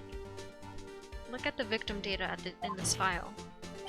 It says it quite plainly. The murder weapon was fired twice. Miles Edgeworth only heard one gunshot, yet the murder weapon was fired twice. The first shot was the accident firing when the pistol was thrown. So, who fired the remaining shot? Was there perhaps another shooter who fired that second shot? Your Honor, as I'm sure you're aware, this incident occurred 15 years ago. The evidence is dated. The pistol did fire twice, however, we do not know when the second shot was fired. It might have been fired the day before the incident. There is no proof that the second shot had anything to do with this incident. What? I see. You do have a point, Mr. Wright. The murder weapon was fired twice, as we heard. One of these shots was fired by the defendant, a boy at the time. Do you have any proof that the other shot fired had something to do with the case? I'ma say...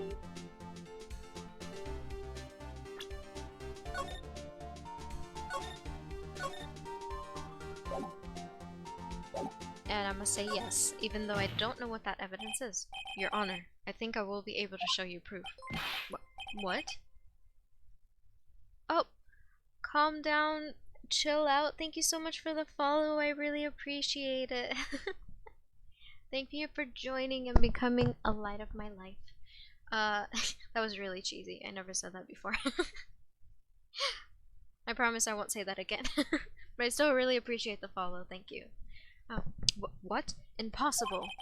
Now, Mr. Von Karma, save your surprise for after you've seen the evidence. Very well, Mr. Wright, show us your proof. Do you have evidence that the second firing of the pistol is related to this incident?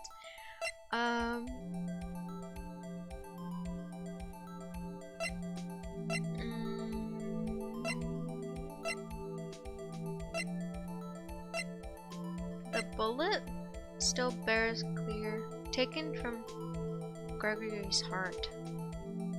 Wait. Isn't there? Yeah, 1, 2.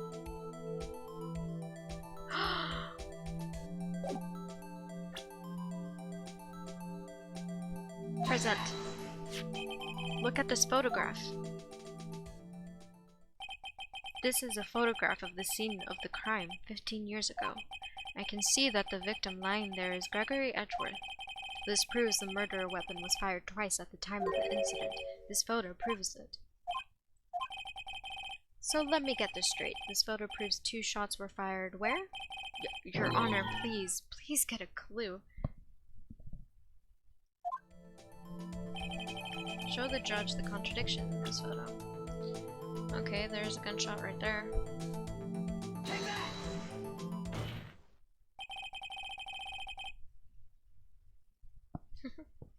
Look at this photograph. Look at this graph. As should be obvious, the contradiction is here. I see a bullet hole in the door. Your Honor, Gregory Edgeworth was killed by a shot from the pistol. Yet there is also a bullet in the hole in the elevator door. We also know that the murder weapon was fired twice. Thus, someone other than Edgeworth fired that second shot. Oh, order! Mr. Wright, what are you driving at? It's simple, Your Honor. At the time of the incident, 2 shots were fired.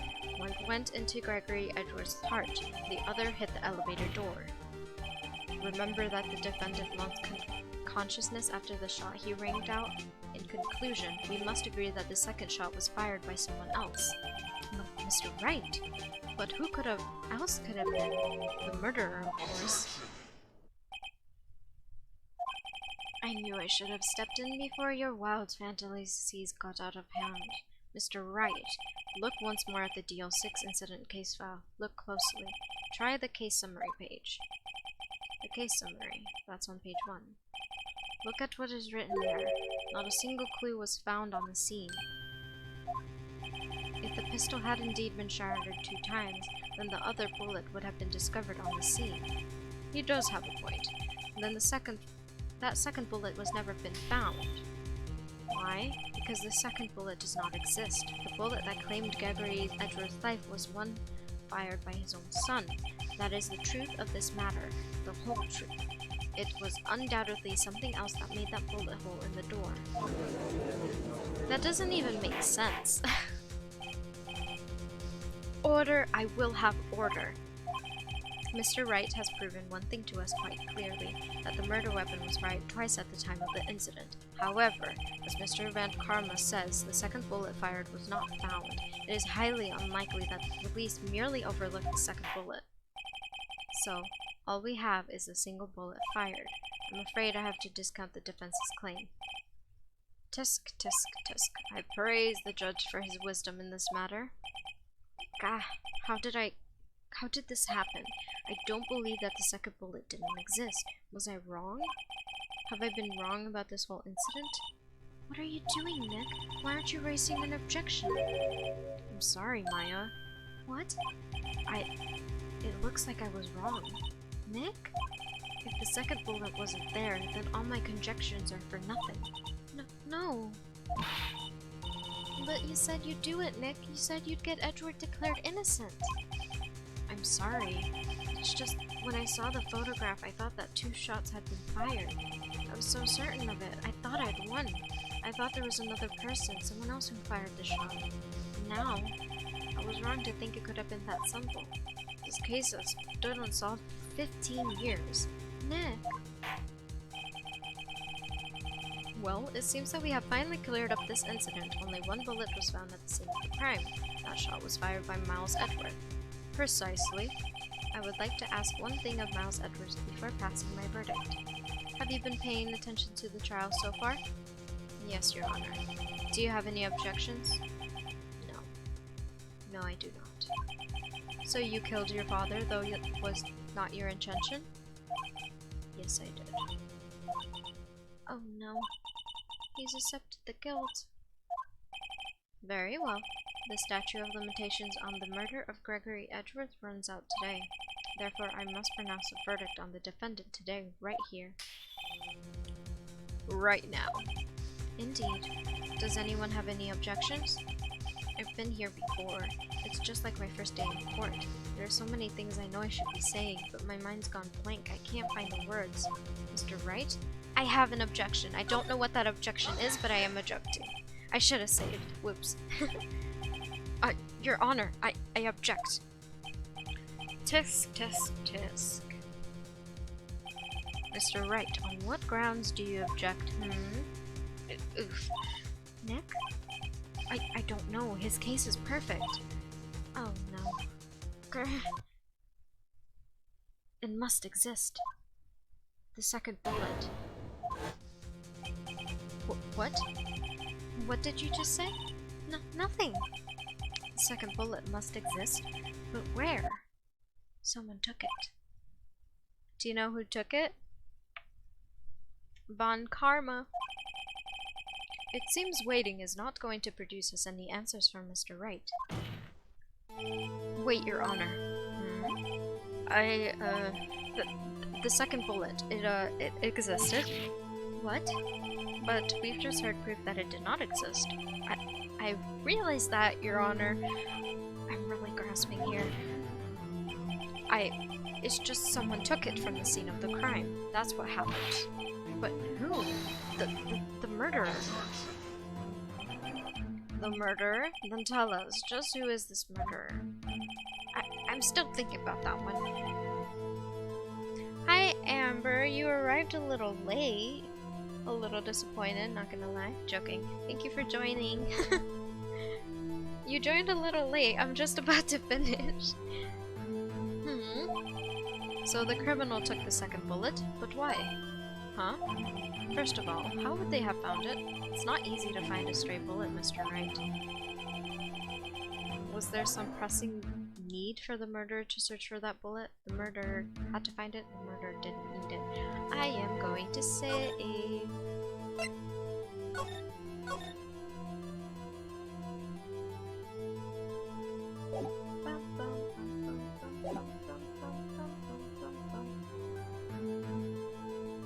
No, Amber, it has to be hi Randor underscore underscore, not Randor with 2 underscores.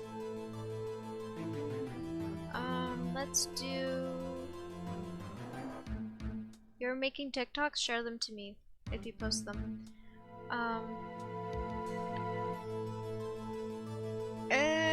The murderer didn't need it?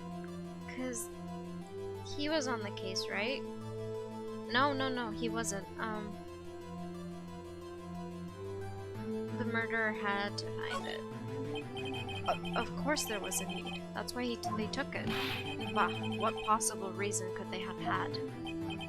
Well, the reason the murderer took the bullet away from the scene from then is the bullet would be proof. The bullet was cautious.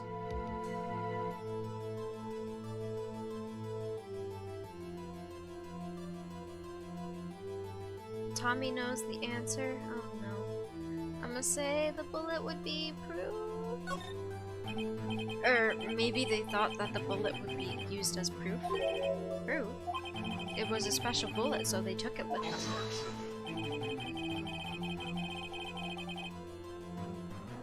If that was the case, then why they didn't take the bullet from inside Gregory as well? That's messy.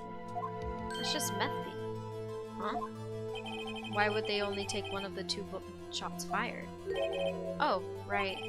Mr. Wright, have you really thought this through? I'm going to have to penalize you. Fuck.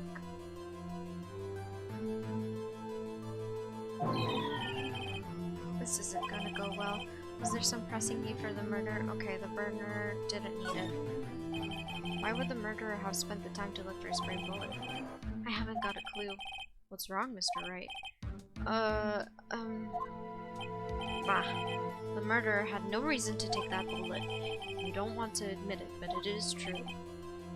Irk. Had to take it. Had to take it. The murderer? What does that mean? You're thinking too normal. Think crazy. Don't think why the bullet was taken. Think why the bullet had to be taken. Mr. Wright? Yes, Your Honor. I have no idea what I'm doing. Well, the murderer had no intention of taking the bullet from the scene, but the murderer had to take that bullet. Had to, Mr. Wright? What do you mean? Well, for instance. For instance what? Maybe the bullet, hit the murderer? The bullet hit the murderer? Just saying, for instance. I mean, if it hit you, you would have to take it with you, wouldn't you? It's not like you couldn't perform surgery right there, you know? Wait a second. I was just talking off the top of my head, but what if that's what really happened? Let me get this straight. So at the time of the murderer themselves was shot, and they left with the second bullet still inside of them, thus leaving only one bullet at the scene of the crime? Yes, I guess that's how it would work, yes. But there's a problem with that. The other two people rescued from the elevator, Miles Edgeworth and Yanni Yogi, were both unharmed. So that would mean the murderer came from outside, yes.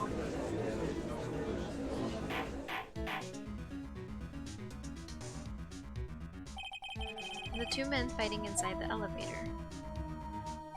Trying to stop them, the boy picks up the pistol at his feet and throws it. The pistol discharges and the bullet goes through the elevator door and hits the murderer outside. The boy loses consciousness. Then the murderer opens the elevator door and sees the man inside. Mr. Wright, are you truly the most You truly are the most unpredictable defense attorney I've ever known. I can tell you, you're grasping, yet I cannot deny the possibility of what you say. What are you saying? Deny it, deny it. No one involved with the incident was wounded. There was no murderer. No one was wounded at the time of the incident. He's right. I can't think of anyone. Hey, Nick. Huh? I just thought of something really crazy. Crazy? Remember what Mr. Grossberg said yesterday? Gregory Edgeworth dealt a blow to his perfect trial record. Wow. It must have been quite a shock for Von Karma. He took a vacation for several months after that. Yes, an unusual event for the man. That was the first and the last vacation he's taken in many, many years of prosecuting. What if Von Karma didn't take the vacation because of shock, but took it because he was injured? Which would mean... it could only mean one thing. He was the murderer in the DL6 incident. He was the man who shot Gregory Edgeworth. It was Von Karma. Oh man. Something wrong, Mr. Edgeworth? You seemed dazed. No, Your Honor. Well? You have indicated the possibility that the murderer came from outside. Can you give us the name of your suspect? Oh, should I come out and say it now? We're gonna save again. Yes. Just constantly keep saving in this game. Let's say it now? Your Honor, there is a suspect. One lone suspect. Well, this is certainly interesting news. Very well, Mr. Wright. Who is your suspect? My hands are shaking. What? Von Karma. Von Karma?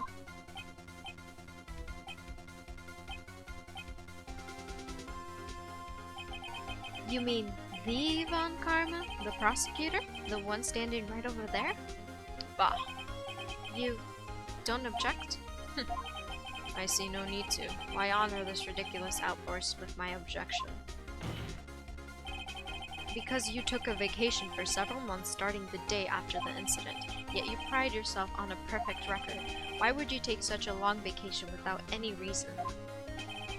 So you're claiming that I took a vacation to heal my injury from the incident?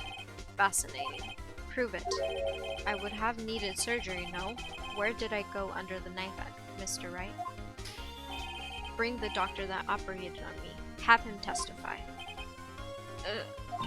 Nick, let's find out who his doctor is. It's no use. Edrin?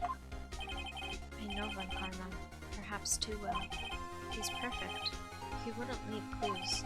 He probably didn't undergo surgery. That would leave a doctor as a witness. Nobody's that perfect. So what now, Nick? Did Von Karma pull the bullet out by himself? That's insane. No, he couldn't have. You can't just pull bullets out of yourself. Wait, what does that mean? That bullet has to be somewhere, but where? Tisk, tisk. Well, Mr. Wright, can you produce evidence to prove that I was shot? We are saving again. Jeez, I'm saving so much. I don't have any evidence, or I don't think I do.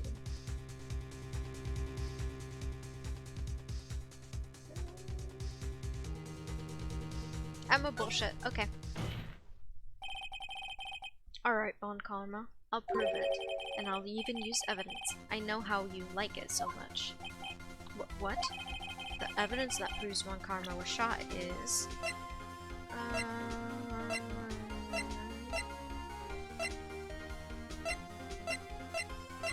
Is it the bullet taken from...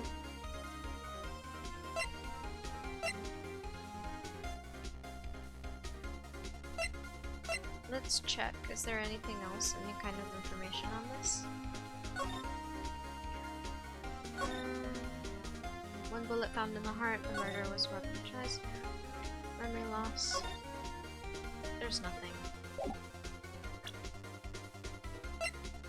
Should I go with the bullet? I don't think this is right, but...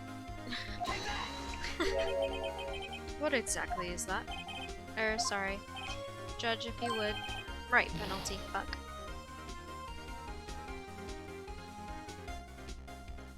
I only have 2 bullets in my inventory. I'm really not sure how I managed to get this far. Me too, bro. Me too.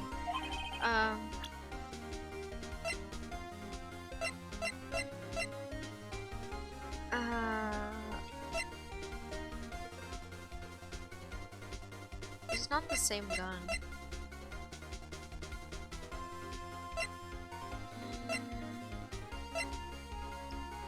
It would still be in his chest, wouldn't it? Can I use... Okay, this is like a crackhead idea, but can I use the metal detector to find it? Von Karma wouldn't... Von Karma is perfect. He wouldn't risk surgery, leaving an evidence trail. So then, I ask, where is that bullet now? I think it unlikely that Von Karma performed surgery on himself. You don't mean... I do. There is a possibility that the bullet is still inside Von Karma. Is that even possible? For all these years? Well, there's one way to find out. We could use this metal detector.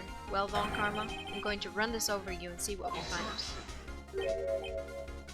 Oh! I refuse. You refuse? But refusing this means... You acknowledge that the bullet is still inside you? I did not think that would work. Order, order, order. Your Honor, the defense requests that we be allowed to use the metal detector. Judge, I call for a suspension of trial. This is an invasion of privacy. The statute of limitation runs out in this case today. It was you who said we had to end it right here, right now. Enough. I permit the use of the metal detector. Mr. Von Karma, you will submit yourself to testing. Nick, what does this mean? I don't know, but we have to give it a shot.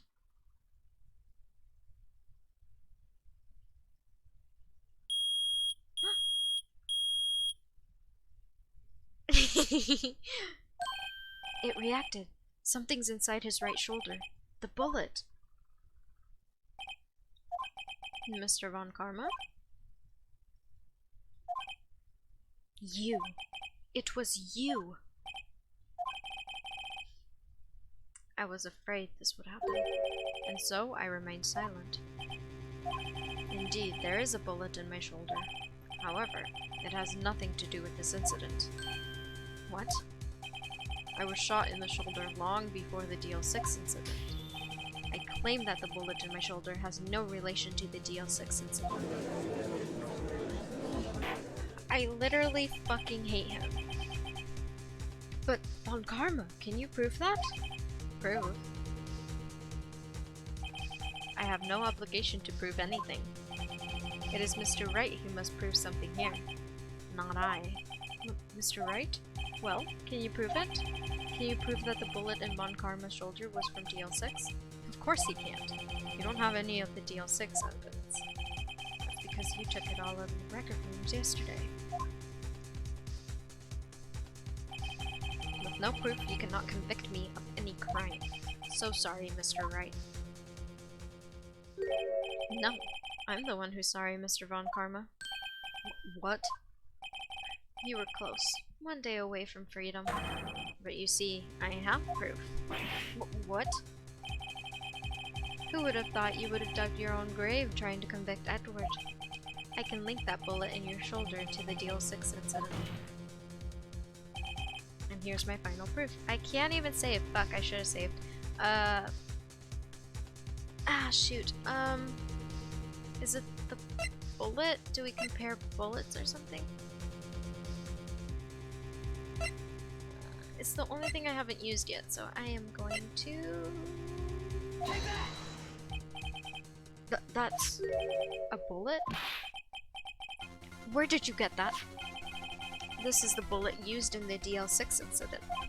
This was taken from the heart of the victim, Mr. Gregory Edward. The bullet is preserved quite nicely, with all the ballistic markings intact. Ballistic markings. You may recall the term. It came up with the first trial 2 days ago. Ballistic markings and the fingerprints of a weapon. All bullets fired from a gun are marked with a weapon's unique pattern. By examining the markings, you can tell which weapon fired the bullet. It's quite accurate. We have 2 bullets in our possession. One, the bullet removed from Gregory Edward's heart. The other, Mr. Von Karma, is the bullet buried in your shoulder. We could analyze both bullets, then if the markings matched, we would know that both bullets have been fired from the same gun. The very same pistol. In other words, the murder weapon that killed Gregory Edgeworth. Mr. Von Karma, you will let us remove the bullet from your shoulder. Then we'll compare the ballistic marking to those on this bullet. And solve this case once and for all. Well, Mr. Von Karma?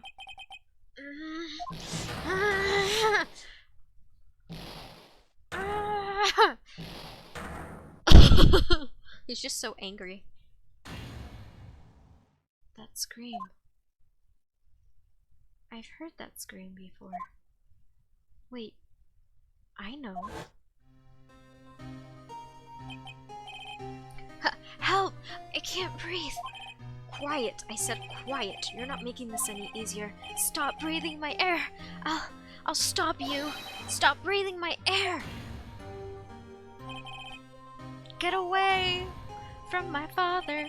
Get away from my father! Oh, ah. It just sounds like a baby crying. It's that scream I heard in the elevator 15 years ago. Von Karma. It was you who screamed. Mr. Von Karma? Oh.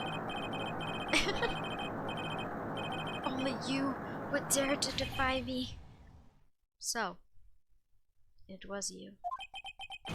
Oh shit! I just want to leave that animation for a second. Jesus. You and your father are my curse.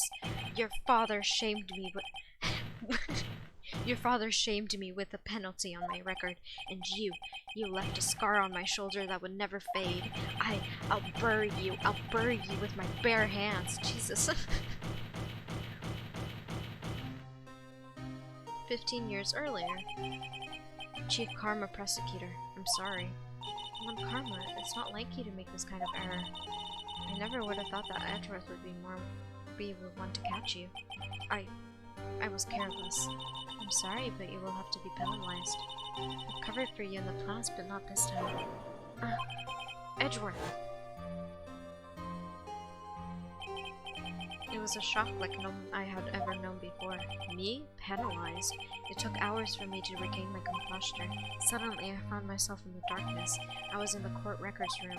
I must have wandered in there without thinking where I was going. The room was pitch black. The lights might have gone out. I went out into the hall and felt my way to the elevator. I pressed on the button, but nothing happened. Then, there was a noise. I was in horrible pain, a horrible burning pain in my shoulder. Just then the lights came back on. The elevator door opened before my eyes. I saw 3 people inside, all laying unconscious from oxygen deprivation. Much to my surprise, a pistol lay at my feet. I knew then it was my destiny.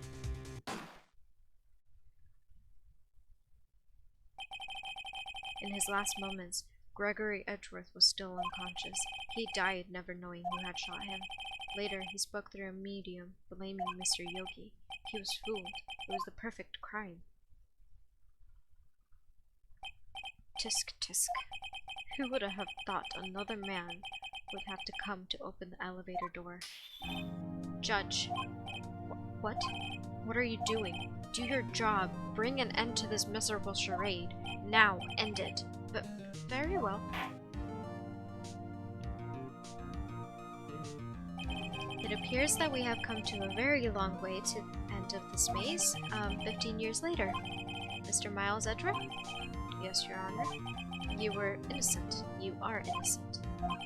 As you said, it was all a nightmare. Yes, Your Honor. This court finds the defendant, Mr. Miles Edgeworth, not guilty. Fuck yeah. Oh my god, this was such a long trial. That is all. This court is adjourned. Ah, we did it.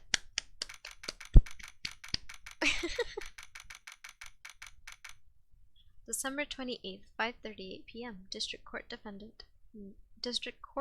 Defendant Lobby number 2.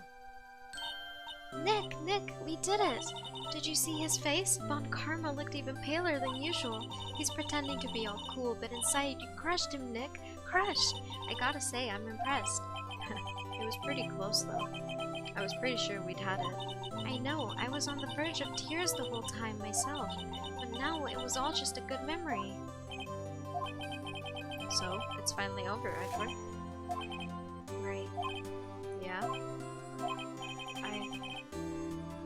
I'm not sure how to say this. I know. Try. Thank you. I see. Thank you, Wright. You're welcome. I think you could have done better than that. Sorry.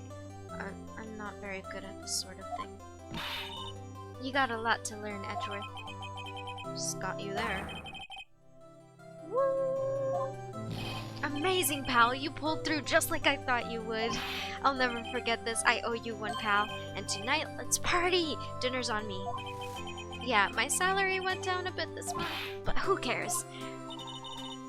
See, Mr. Edgeworth, you should take a lesson from Detective Gumshoe. That's how you say thank you. I see. Woo! I feel foolish. Don't worry. Take it a little at a time. You'll get used to it.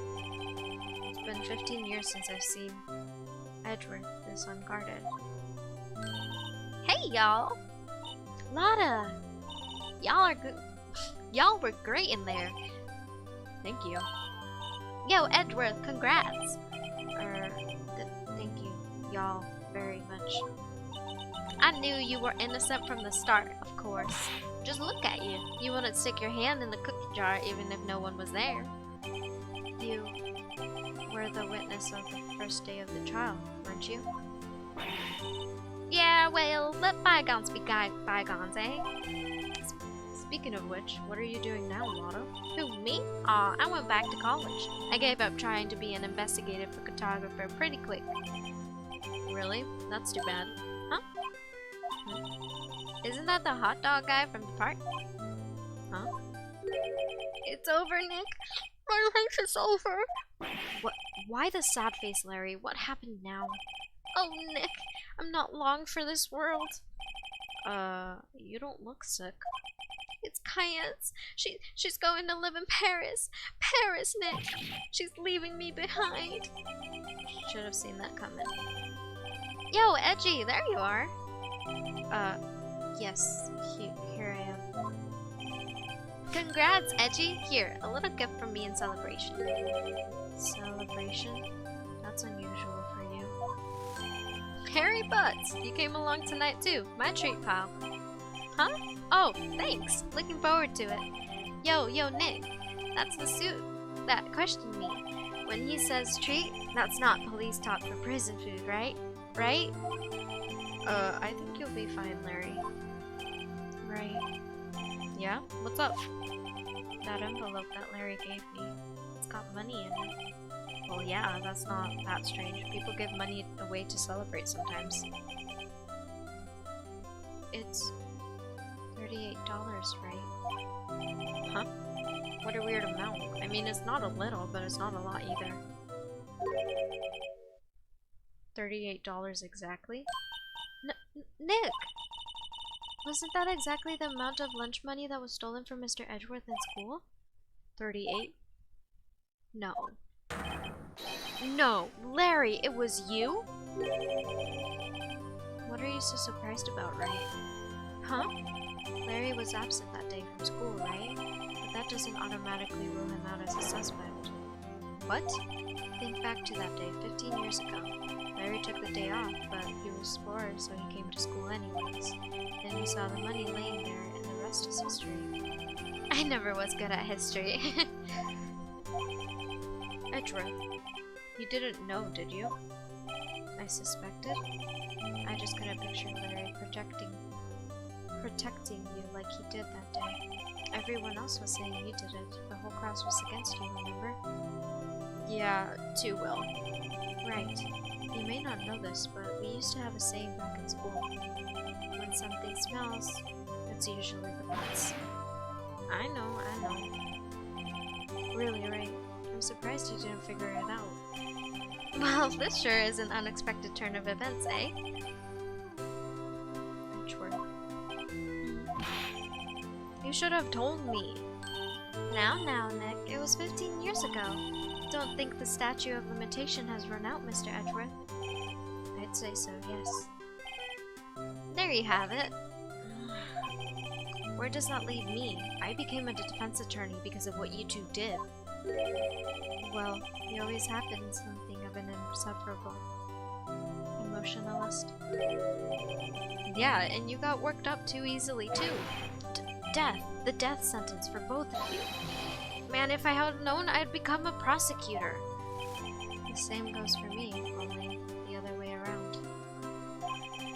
For the longest time, I thought that I might have killed my own father. I thought I might be a criminal. I became a prosecutor in part to punish myself. If I had known the truth, I would have become a defense attorney after all. Edgeworth. Want to switch, right? Hey y'all, line up and I'll take a photo. Hey, photo time, let's go. And after that, dinner's on me. Detective Gumshoe took us out of town that night. We celebrated Edgeworth's newfound freedom, even though Edgeworth himself was still in detention. December 29th, 5:02 a.m. Jesus, I cannot imagine being up that early.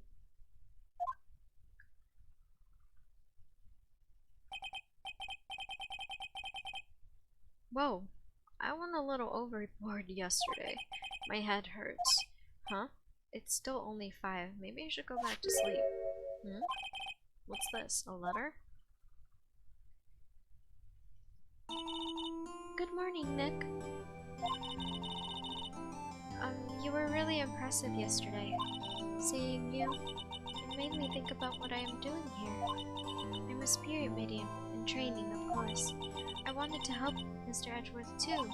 I wanted to help you, but I couldn't. I was useless. So I've decided to go back to my training. I'll become a full-fledged spirit medium for starters. I couldn't say it to you in face, so I left a letter. Goodbye, Nick. Oh no, Maya. Oh, thank you, Randor, for the stretch. I now have to get up and stretch. And so do you guys do as well if you have been sitting or just look like a shrimp or have not gotten up at all today. Stretch those muscles, stretch your limbs, stretch your legs and your arms and whatever other muscles, body limbs. Goodbye? What time is it? Gah, the first trains to the mountains have already left. To the station.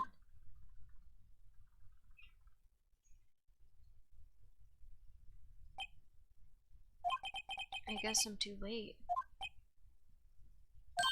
Hey! Nick! Maya! So, you're leaving. Yeah. It's hard to be in a spirit medium who can't talk to spirits. And I think you'll do fine without me, Nick. Be good, okay?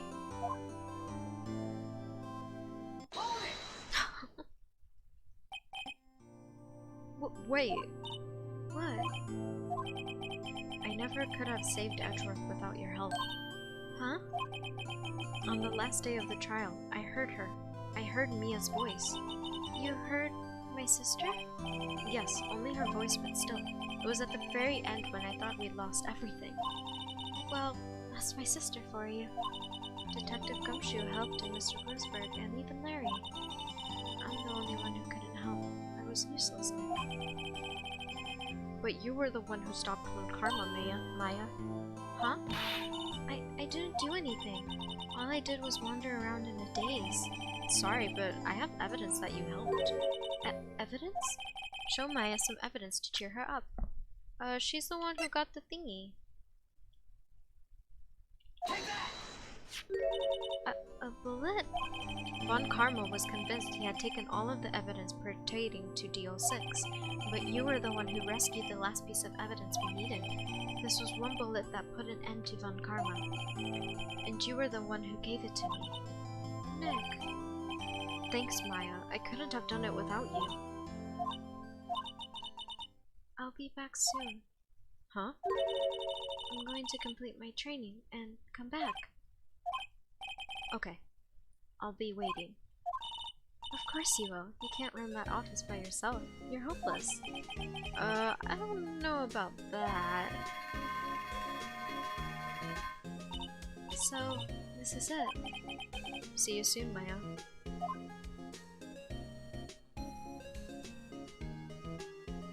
Oh, she's such a sweetheart. Thanks, Nick.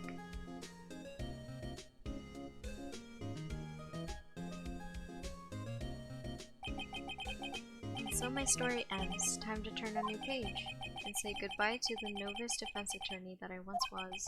Now a new story begins with the same old crazy cast of characters. Ha! Don't think you've graduated yet, amateur. Mr. Wright, perhaps you'd like to rethink that claim? Yes, Your Honor. Uh-oh, I got a bad feeling about this.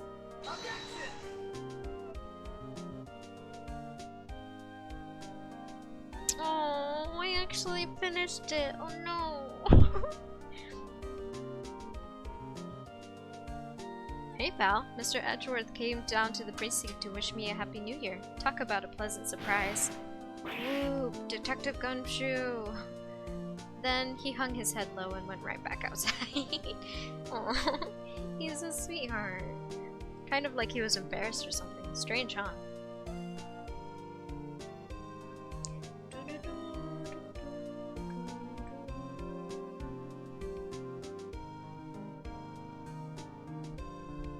Huh? Nick? Nah, I haven't seen him lately.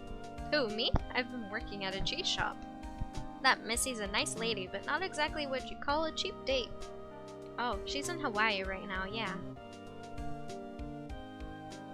There are more episodes. There's like 2 more games, I believe. I have both of them, so don't worry. This is not gonna stop. I can still play the other ones. Who? Right? Yeah, I remember him. I heard he's busy lately. You know, not to ring my own bell, but I sort of taught him everything he knows. I'm sure he's grateful.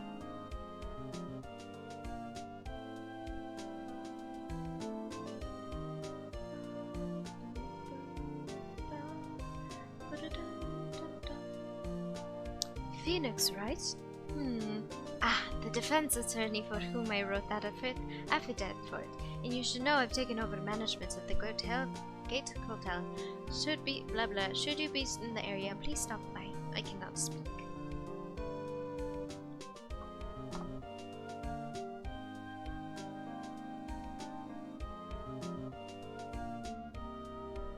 Ahem. Oh, it's you. Phoenix, right? Yes, Mia's understudy, was he not? I wonder how he's doing. Haven't seen him of late. Ah, the days of my youth, like the scent of the fresh lemon, you see.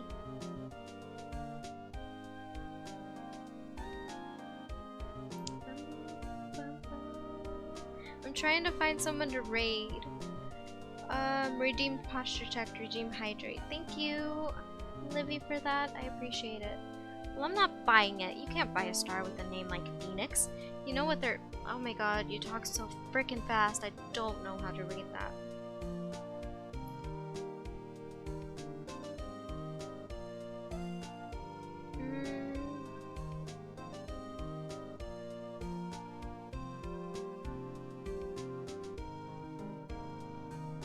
You guys can just watch that as I try to find someone to raid. Do you guys want to watch more Ace Attorney?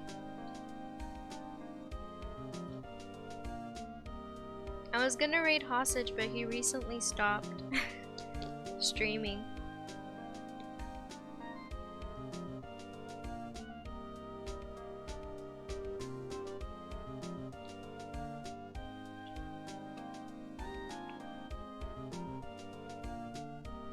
Oh, the characters are being so cute.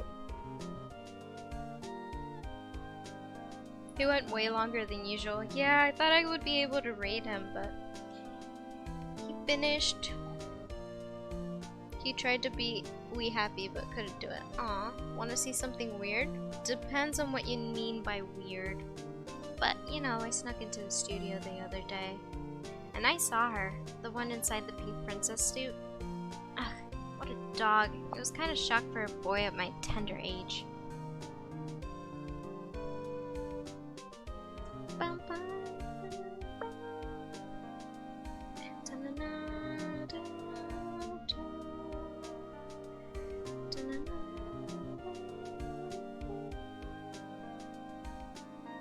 Raid Dr. Ricci?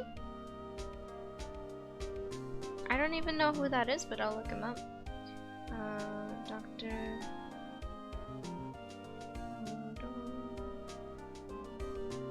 Ricci. I don't think he's live. Oh, they're not live?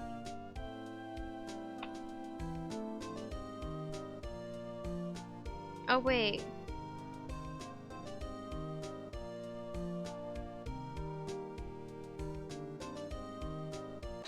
Oh, they are live.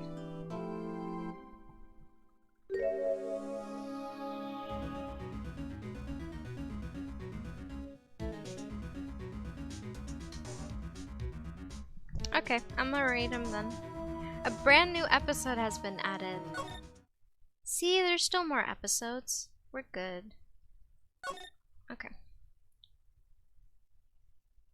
But he's on fun to raid. Okay. I'm scared to what that's going to mean, but alright.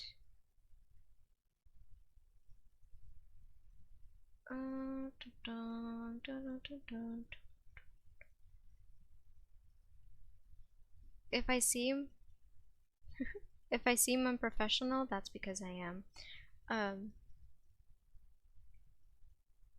Okay. There we go. Thank you guys so much for joining me. I hope you guys had fun. I had a ton of fun, and I hope you guys felt the same. But now it is time for me to call it a night. Or else I won't finish. I'll do another 7-hour stream. But I hope you guys had fun. Good night, guys. Have fun with Dr. Orochi, or however you say their name. But bye.